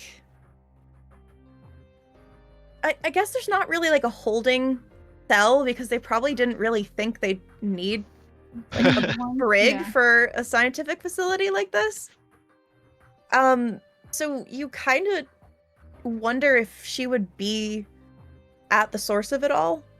Is kind of like, you know, like, because like what, she's gonna be in a random office somewhere where they can, like, it seems like everything is changing. Everything around the facility is changing except for the control room. So it wouldn't make sense for her to, you know. Yeah. I will relay all of the information that I got to the other two.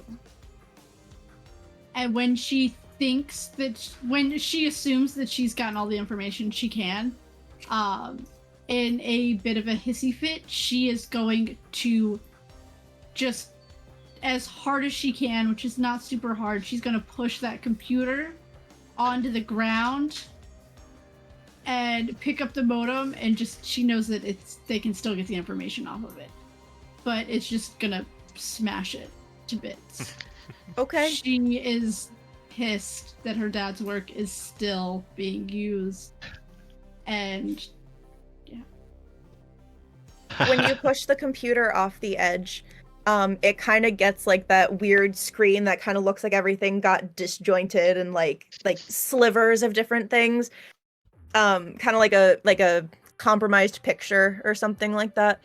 But the last thing you will notice before you leave the room is that weird screen actually pieces together to kind of look like the logo for a company.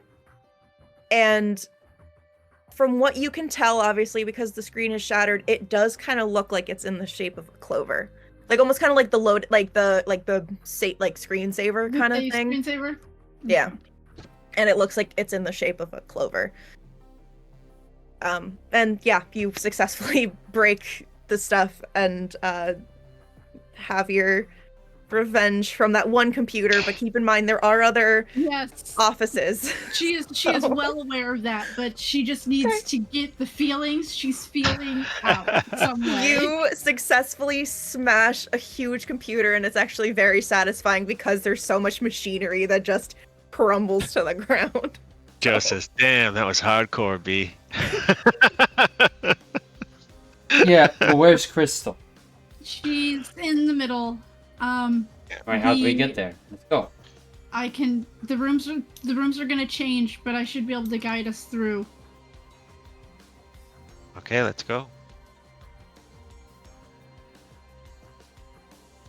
You know what? For the sake of time, I'm going to say that, and especially with the two for actually comprehending everything that Isabel found on the TV or on the computer. You're able to maneuver to, like, whenever the hallway changes, you know exactly like which room to go into so that you can, or like whatever happens with hallways changing, doors changing, stuff shifting around, you kind of know how to prep and you can convey that to the other two. Until you find yourself in front of the door for the control room. From what you've known as the control room on the map, at least. Huck, you know what to do. I mean, just look like a door that can be bashed open. Absolutely. Absolutely. I move to bash the door open. Okay. Let's see your body force with those new muscles of yours. Oh. There's a crack as they break the speed of sound. I have a 1/6. So I will let you know that obviously doing this will ruin the element of surprise. You're okay with that? I am the element of surprise. Cool. Oh, I think they'll be surprised. I mean, they probably aren't surprised either way, because, it's whatever. But, yeah, it takes a few bashes, but yeah, you break down the door to the point where it just kind of crumples in and just swings open on its own accord. I go in and I scream, FBI, everyone on the ground! As a distraction. As a distraction to what? Exactly. So they think maybe the federal government is onto their shit. Mm-hmm. So you, I say, I say Kit 5-0, and his lights turn red and blue and just start flashing.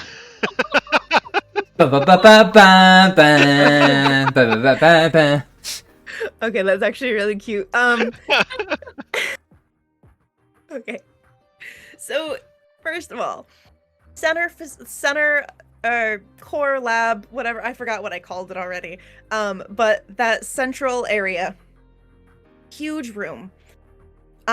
You see this lone man that's kind of sitting, like he's standing at like a computer that's at kind of like a standing desk kind of thing, and he's facing away from you, and he looks like he's just non-disturbedly typing away. And you all look around the room, and there, first of all, is very clearly a portal that looks very similar to the one that all of you are so familiar with, because it took a few years off your life last time you saw one. And it just looks like it's, like, souped up somehow. Like, there's some extra power emanating from it, or something where it's just... maybe things can come in and out of it more easily because the power is stronger or something. You're not really sure. And you very clearly can see where Crystal is also being held. Across the room, further away from the guy, but he is literally turned with his back to her with so much confidence. And Does Crystal seem she's conscious and with it? So she seems like she's kind of like unconscious, but you can clearly tell that she's breathing. Okay. It kind of seems like, we all know that Crystal would probably be trying to make a fuss and ask a lot of questions and try to be mad about being held captive. She's probably not the like calm, like, I will just sit here and just sit here and wait for someone to save me. So I think he drugged her chocolate milk. Oh no. Little NyQuil in the chocolate milk. Yeah. But she looks okay. She looks okay. And like I said, this guy, considering a door was literally just slammed open and broken down behind him, he seems very undisturbed. and he's just typing away, and he's like, I'm surprised you figured it out so fast. You know what? He can have his monologue. I'm gonna go move to break Crystal out of containment. And I also have a question. Should I play more serious rock and roll music? Yeah. Yeah, All right. you have the power. I'm moving into break and smash and grab. He, again, before you even do that, he is still just typing away, and he's like, I wouldn't do that if I were you. Why not? A little too high tech for a piston, don't you think? Yeah, but it's got grip tape on it. Oh, you teenagers and your fancy ideas of what a simply hitting something can do to tech. I've got something worse for it. And I pull the radio out of the backpack with the parasite. But do you know what hitting does help with, Buck? Maybe not tech. Maybe we should switch. Because Isabel was heading toward who she assumes is Marco. Oh, I mean, Yeah. with the air of confidence and the just general douchebaggery, She was probably on par. She was heading toward him because she wants to shut this thing down. But Okay. you know, you can bash in a skull better than you can bash in tech. Goddamn V. She's Working for me. annoying. She's mad. She's mad. He does that thing. So he's using one of those clicky clacky 1990s keyboards, you know, so you can hear every single click of what he's doing. And once you get within a certain range of him, he just like dramatically hits like an enter button. And you can hear the portal almost whir to life even greater than it was. And it kind of seems like stuff starts coming out of it. Like more of the parasites that, you know, are in that machine that Joe is wielding so bravely. And he's just still typing. I move in to smash those parasites. I throw the parasite radio at the guy's head.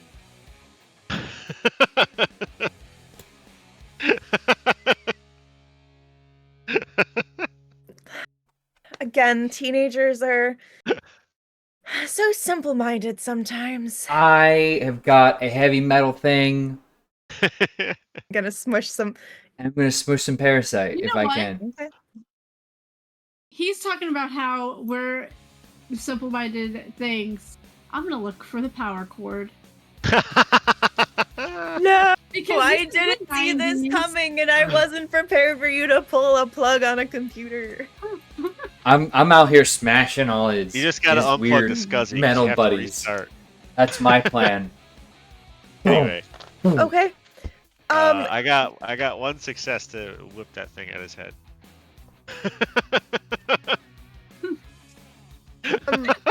Okay, so keep in mind that this was all in pieces.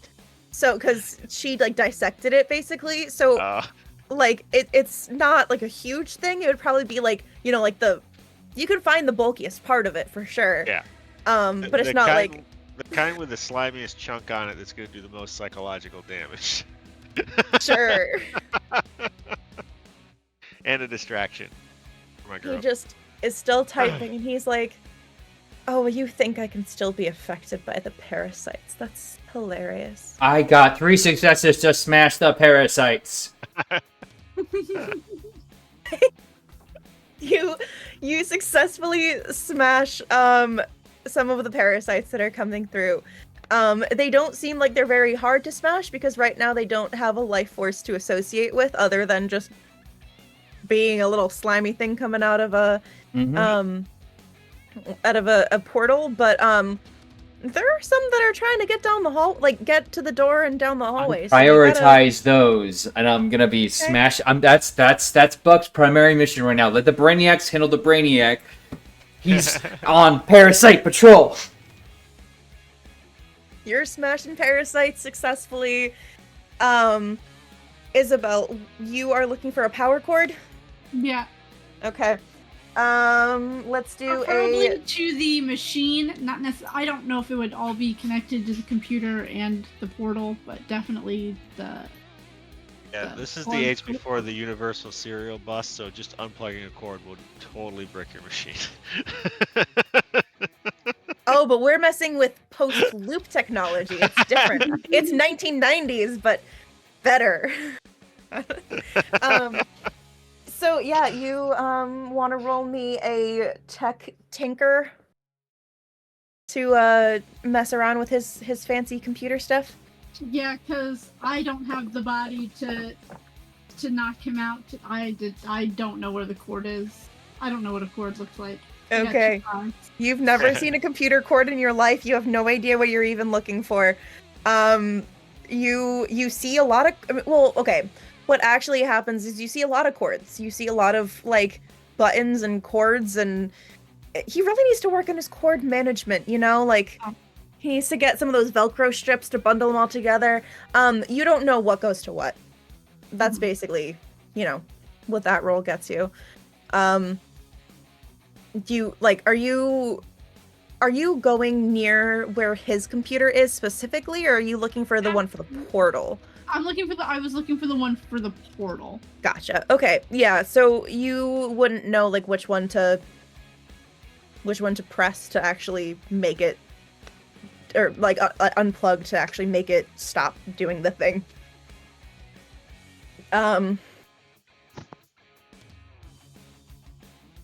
So, okay, so one of you threw a parasite thing at him, one of you is smashing parasites, one of you is looking for power cords. Now that all of you have rolled one time, you will hear kind of like a mechanical thudding kind of coming from down one of the hallways from outside the door. Kind of shakes the ground a little bit. Sounds like it's probably coming your way. Buck's close to the door, so he's gonna finish smashing up the final parasite if that's okay, and just like. Oh, that's not okay. How dare you? He's gonna choke up on the piston, and then get ready for whatever's coming through here. Okay. Interesting of you to assume that was the only wave of parasites, but well, he gets rid of the first ones that were going for the door, and he gets ready for whatever's coming next. Yeah. Joe's gonna change up tack and go grab still. Just hoist her up. Okay. So go ahead and you wanna lift her up? Yeah, if she's unconscious, then fireman's carry right over. Well, I don't know if we got Crystal out of the cage yet. Yeah. Oh, is she yeah, actually yeah, in a cage? Or yeah. It's kind of one of those, like, imagine those like sci-fi tech movies where it's like, oh, the laser cages around kind of thing. Okay, so you probably don't want to that. Yeah. Okay. All right.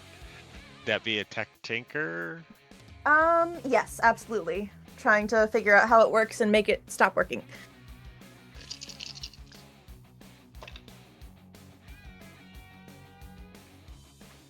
I got one success. So you start looking around, you try to figure out like where the source is coming from, and you kind of can I'm trying to think how to word this. Thinking I might not know what it makes it tick, but I can probably figure out what makes it go sproink. Yeah, yeah, you are you trying to hit it? Is that what you're trying? Like, I'm trying to short it out or something to turn it off. Like throw so some. okay, so some you're mirrors looking. in. So you're looking for a weak point. Yeah. Okay, so yeah, you like realize that basically this cage looks like it's held together with a bunch of like it's metal around the rims, but then it's basically like a bunch of almost like looking laser beams. So it is keeping her contained in there. So which is why he's kind of like trying to be all sly of like, oh, you shouldn't do that. But you do see the weak point that if you were to hit it, you don't know if it would turn off all of the lasers, but you can kind of figure out that it would at least like stop that one side of like lasers shooting out at least, so you could pull her out of the box. So do you want to roll me a body force to hit the or I guess you rolled a success on the tinker. I really can't say you didn't figure that out. So yeah, you can go ahead and just like hit that specific weak point that will almost kind of like collapse that side that the lasers are coming out of and allow it so that you'll be able to pull her out.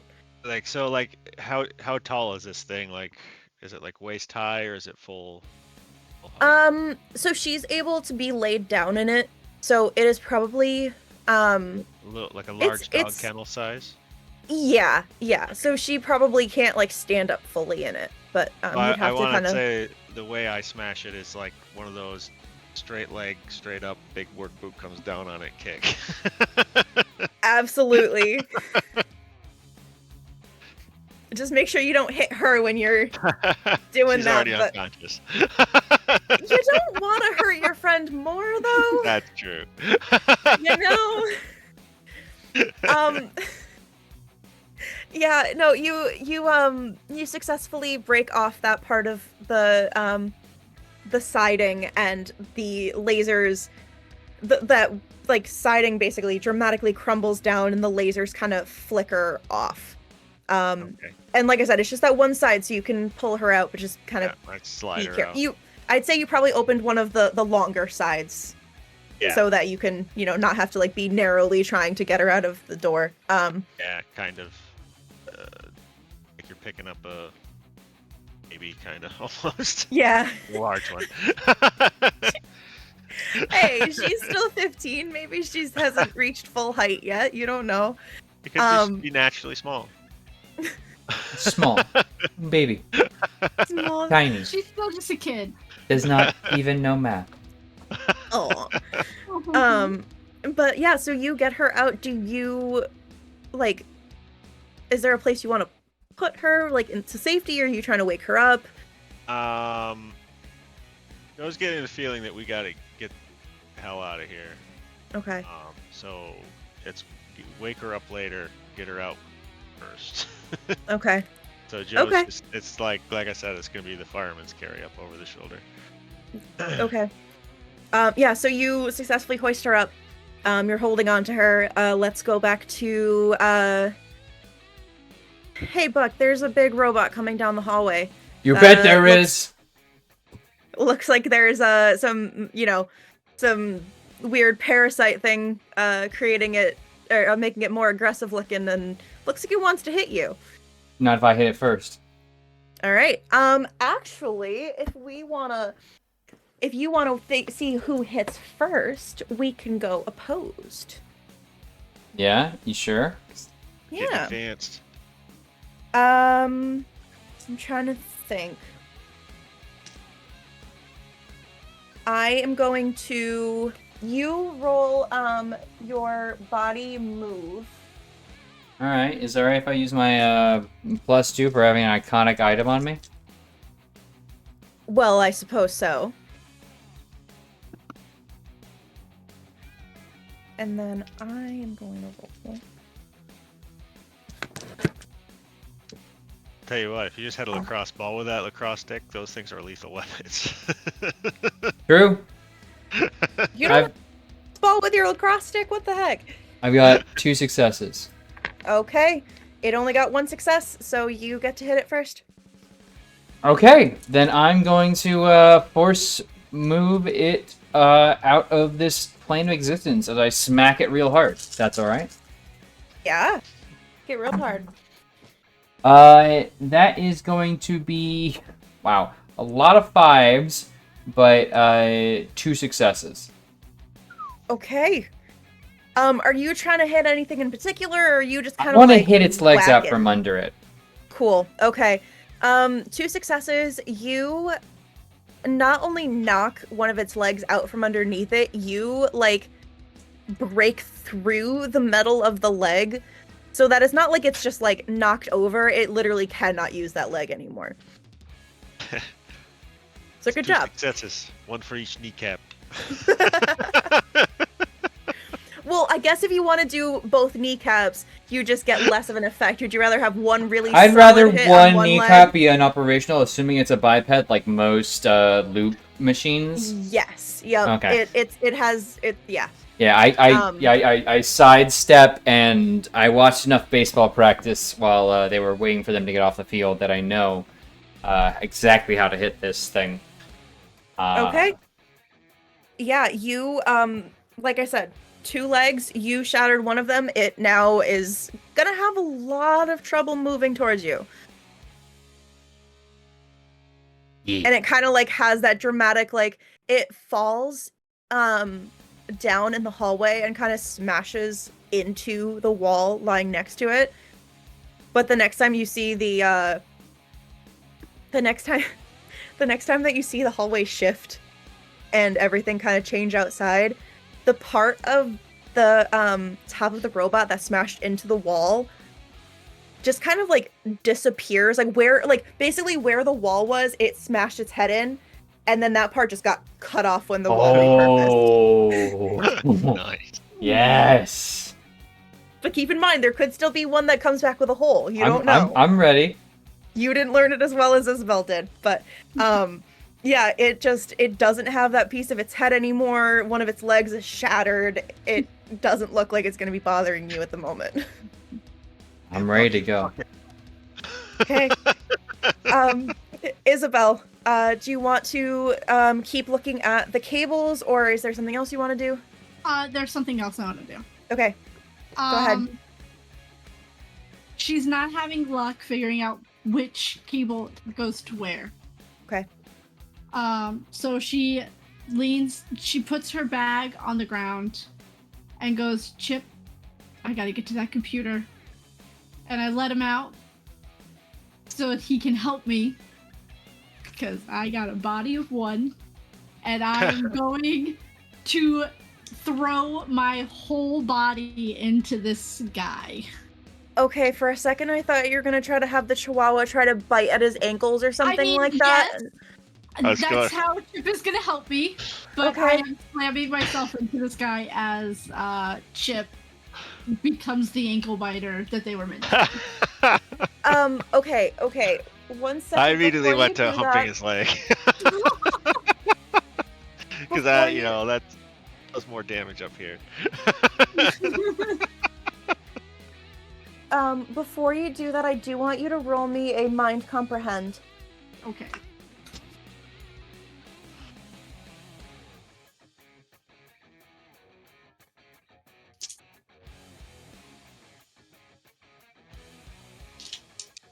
I'm rolling 1 less because I'm scared. 1 6. Okay. You probably don't want to send Chip over to bite into Marco. Because Marco literally has not looked away from the computer since all of you have entered, but still knows every movement that you're going through. And that's a little sus. Okay. Then I will still use him as a distraction.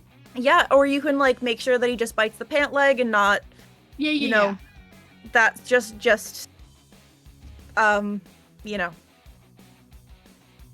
You know what? Just give him a little hump. Yeah. Give him a what? A little hump. Okay. Come out. Get under his skin. Okay.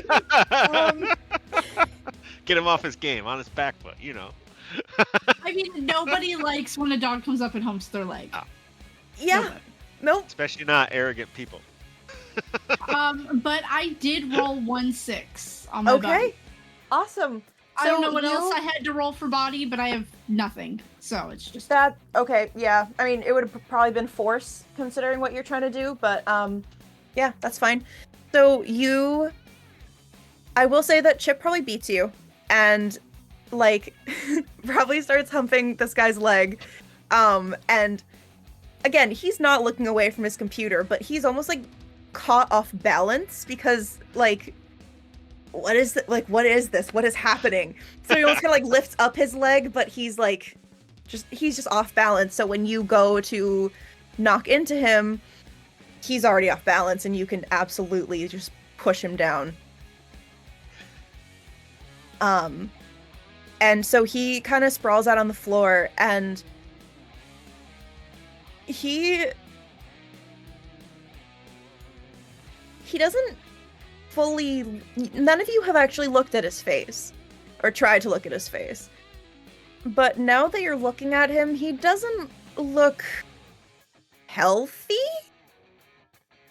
Alive? Say he could like- be affected by the parasites. He's got the parasites in him. Yeah.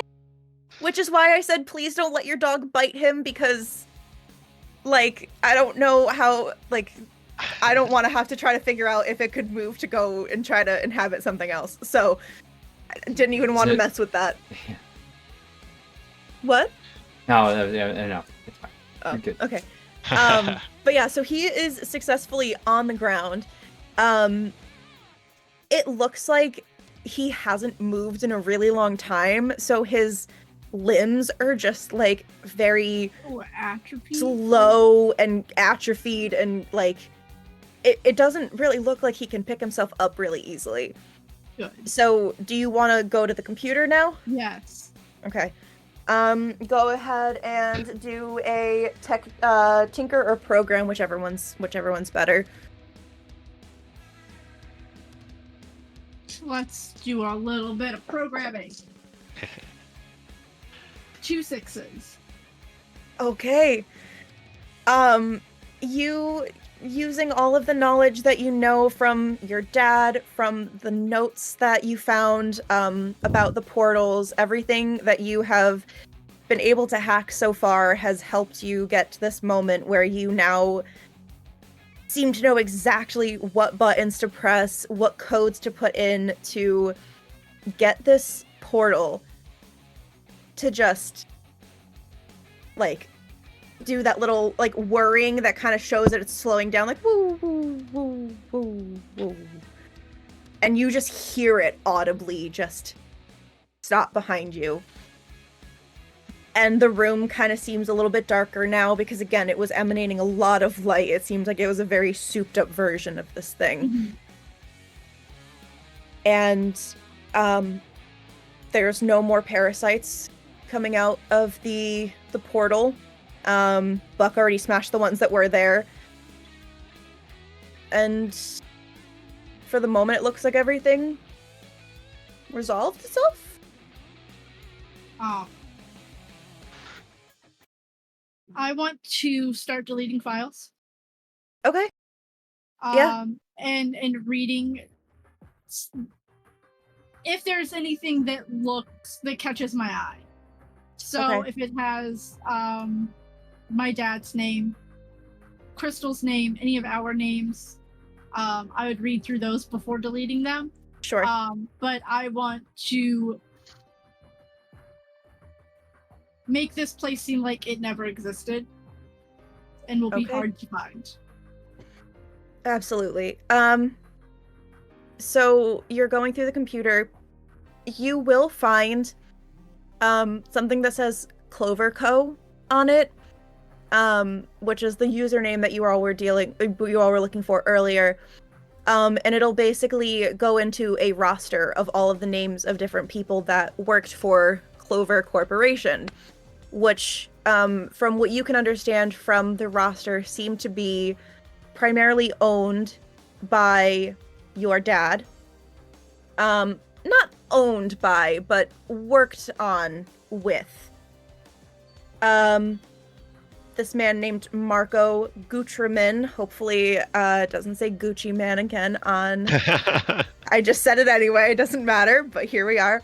And you do see the name of the person that you knew to be dead, Samuel Tanger. And it seems like those three are the main like the main headlining names. Everything else is kind of just like business associates, low-level lab assistants. But you can go deeper into the files, and it kind of does talk about how you kind of can see the mindset of Marco change, because he's just been typing away on this computer for who knows how long. So it's not only just code, but it's almost like his manifesto kind of thing of just talking about Samuel's getting in the way and he had to be murdered, and how your dad was just the innocent but bumbling scientist who like was able to make all of this become a thing. That how silly he was for thinking that we could like he would give me all of this power and not use it for what I'm using it for. And it kind of just devolves after that.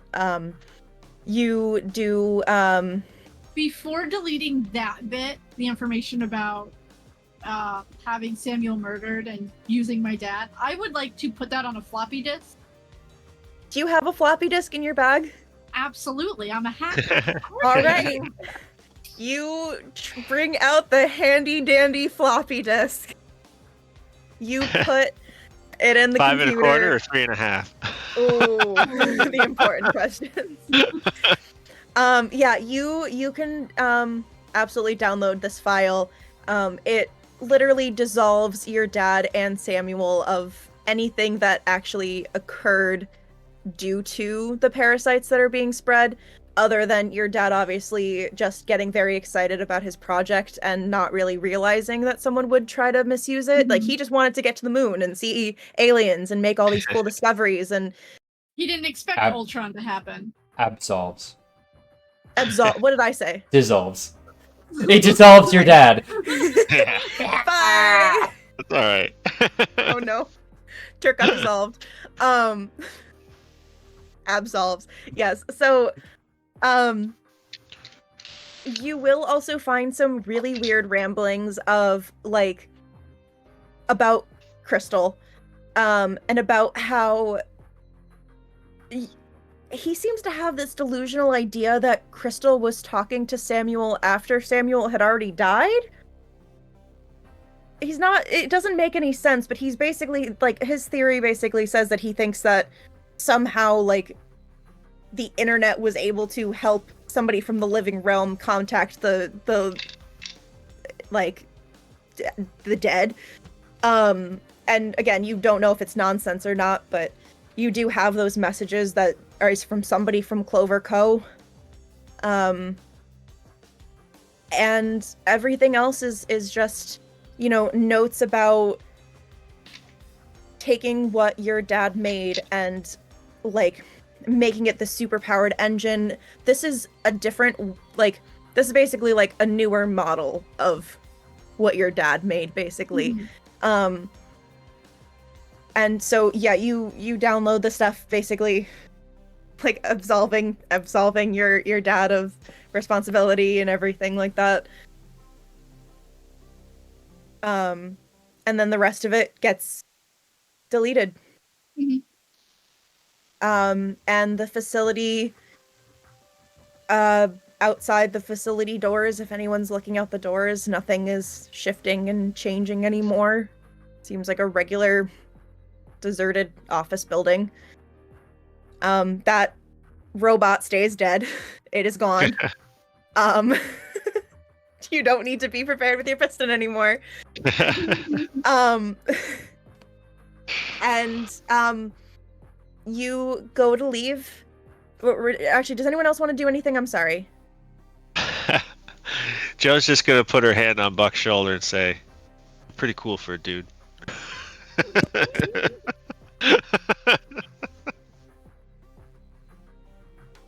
Sound cool. Big old nerd.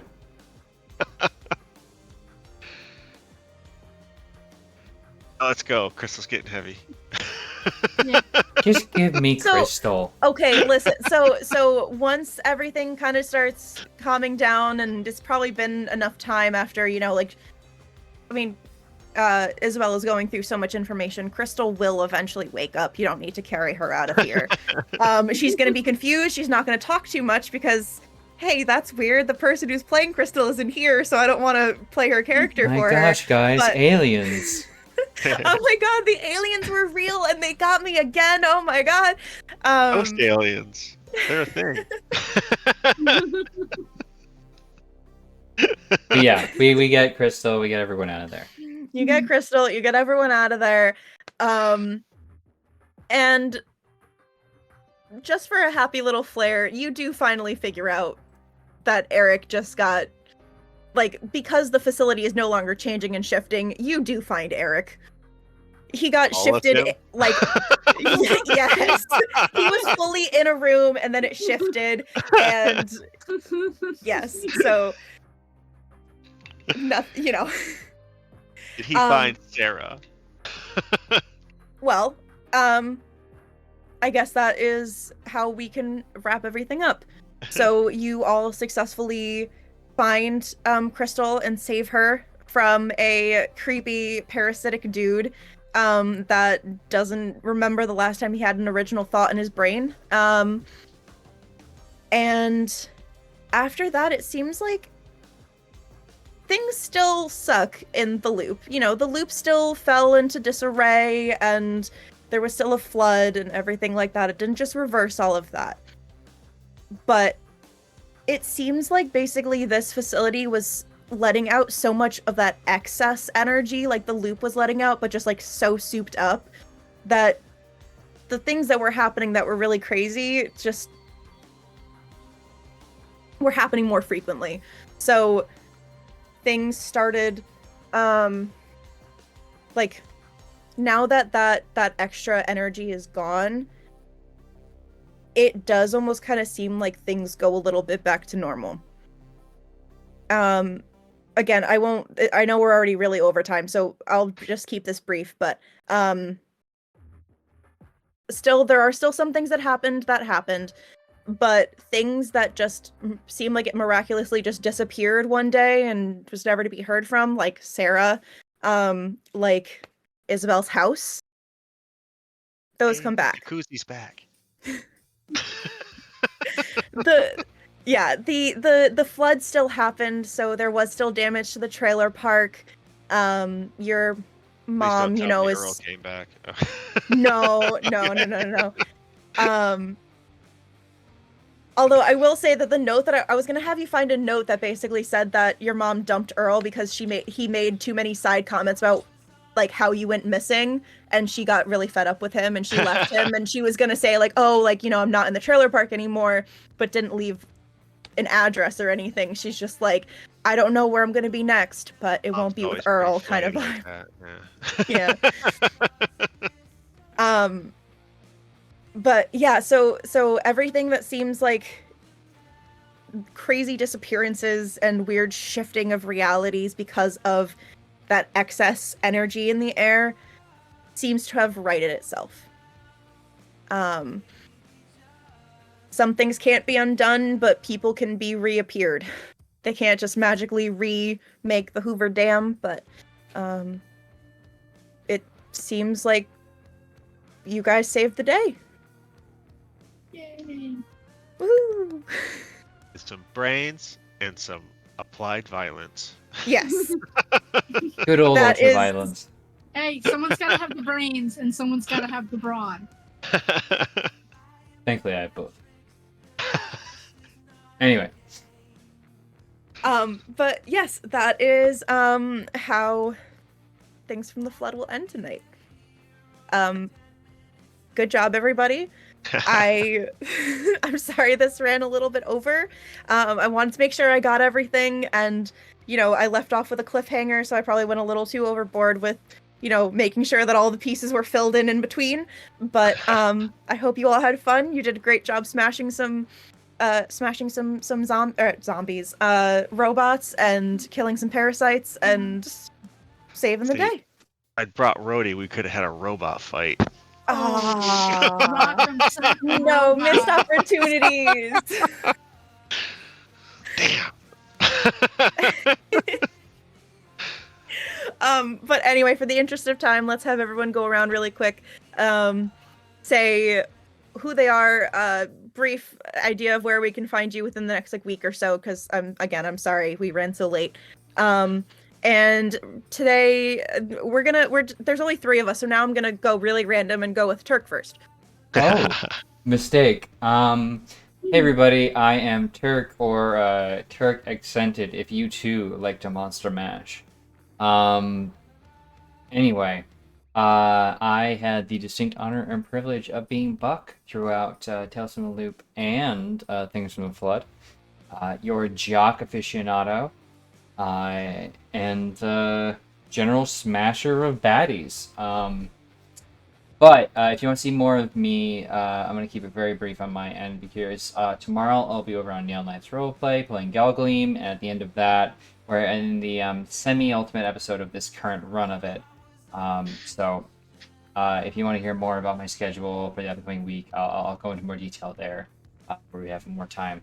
But I do want to give a really big shout out, not only to the awesome people who rated us and were watching us and were playing on your screen here, but also especially to Lonnie, who this was your first stream ever running a game. And has turned it into an incredible series, and I'm so lucky to be a part of it. And you did a fantastic job, and I hope there is more to come in your future, because it's going to be very bright. And I'm not just saying that because I think you're cute. But it helps. Stop. Oh, good. Yeah. There's a couple part for us at the end too. They already got over a cute couple things. There you go. But for real, like for our first campaign, you have perfectly blended like mystery and angst and everything. And hey, Diesel Shot. We're saying our goodbyes, but if you stick around, we'll send you off to someone also who's doing really well. Happy Jack's RPG is where we're going to be raiding in a few minutes if you want perfect. Raid hop. Yeah, so stick with us for another raid. But hey, I also want to give a big shout out Dido, Jason, and Taylor for dealing with my big dumb brute of a person. And for being the jock that I pretended to be in high school. I was way too uncool to be a jock. Anyway, y'all were great. It's so special to be able to have shared this all with you. I'm glad we got to smash some things together and take ourselves from and grow up a little bit together as well. So it's entirely too much for me. Y'all have been so awesome. Please, someone else start talking, because say a name. There's 2 people saying. All right, eeny meeny miny Dido. Please first. I'm sorry. I'm Dido. You can find me on Twitter at Dido11. I was Isabel tonight, the hacker that was able to hack again. I will be back here tomorrow night, where I am playing a bard that will hopefully put a widow to sleep. Where we will be playing a murder mystery of 5e. And then I will be on Random Rhapsody doing some more 5e Curse of Strahd on Wednesday. But usually I'm behind the scenes. I'm the one that does all the casting, which we've got a lot more coming up in like the next week or 2. So be sure to join the Discord, because there's a lot happening in the coming month. All right, Jason. I'm Jason. On Twitter, I'm JJSYNN, JJSyn. Most everywhere else, I'm Graphical Ronin. I played Jolene Blake, also known as Jo, the rocker chick. I have never been a lesbian, but I have been a rocker and a child in the 80s and a teenager in the early 90s. So I felt like I had a fairly firm grasp of where she should be. I also grew up in a trailer, but other than that, I had a great time. I loved playing Turk. I loved your jock. Edo, I loved your smart girl. I loved Potatoes, adorable Miss little Taylor. Crystal. Yeah, I wish she was here tonight. And I agree, Lonnie, you did an amazing job. Run more things. This is your first official campaign, multiple sessions. But you did a great job, and that's the first time I've played either version of this game, and I had an absolute blast. That's it. Oh, I'll be at Origins this week in Ohio at the Necrobiotic booth. So if you're Hey. there, stop by, say hi. And on the July 25th, I will be at Call of Cthulhu. You don't say. Mm, Something you could hear about tomorrow on Googling at the end of the session. I don't know what you're talking about. But there's going to be a lot of Cthulhu in people's future, I bet. Because, you know, maybe just a little bit. That which just is- a little bit of Cthulhu. that which is dead cannot die, in which forever sleeping lie. But with strange eons, even death may die. Cthulhu Fatagan. Anyway. Would you like to check us out? Our blessed, our great storyteller, our unparalleled guider of the loop. Thank you. Hi everyone, I am Lonnie or Looney Shaz. I was your DM for Tales from the Loop and Things for the Flood. Again, this is my first time running, like people have mentioned, my first time running any game at all, and it turned into a 3-session thing, and I couldn't have asked for a better crew to do that with. I definitely get really invested in the lore, so I'm sorry again that I ran so late, but I just get so excited seeing everybody role playing and everything like that. So I like, and again, we miss Taylor so much. We wish that she could have been here tonight for the final game, but everything I'm very happy with the cast that I got and the stories we were able to tell. So thank all of you. If you want to see more things right now, I only have games that I'm going to be playing in as a player, not a DM. I still am new to this, so I need to figure out what games I would even want to run and like get the systems down and stuff. But you can find me tomorrow over on 2000 Tales playing Quest RPG. And then on Wednesday, you can find me back here playing Locus. We are horrible people that profit off of the 2008 housing crisis. I hate all of our characters so much, which makes it so much more interesting that now we're in a horror scenario where maybe we'll die, and it's almost like not that sad. That's so. Anyway, thank you all for sticking through if you did stick through to the end, and thank you again to my cast. You all are great, and again, like, could not have asked for a better starting crew. And we're gonna be rating Lunch Crew. Lunch Crew. I have my mug. Hey, buy it on the store. We have a store. We have a store. Anyway, we have a store. yeah. We have a website. We have a YouTube. We have a Discord. Hold up a countdown to our rating. So, but it is pretty late, so we're gonna raid Happy Jack's RPG. Thank you all again for sticking around. bye Good night. everybody. Even if you're dressed like Mario.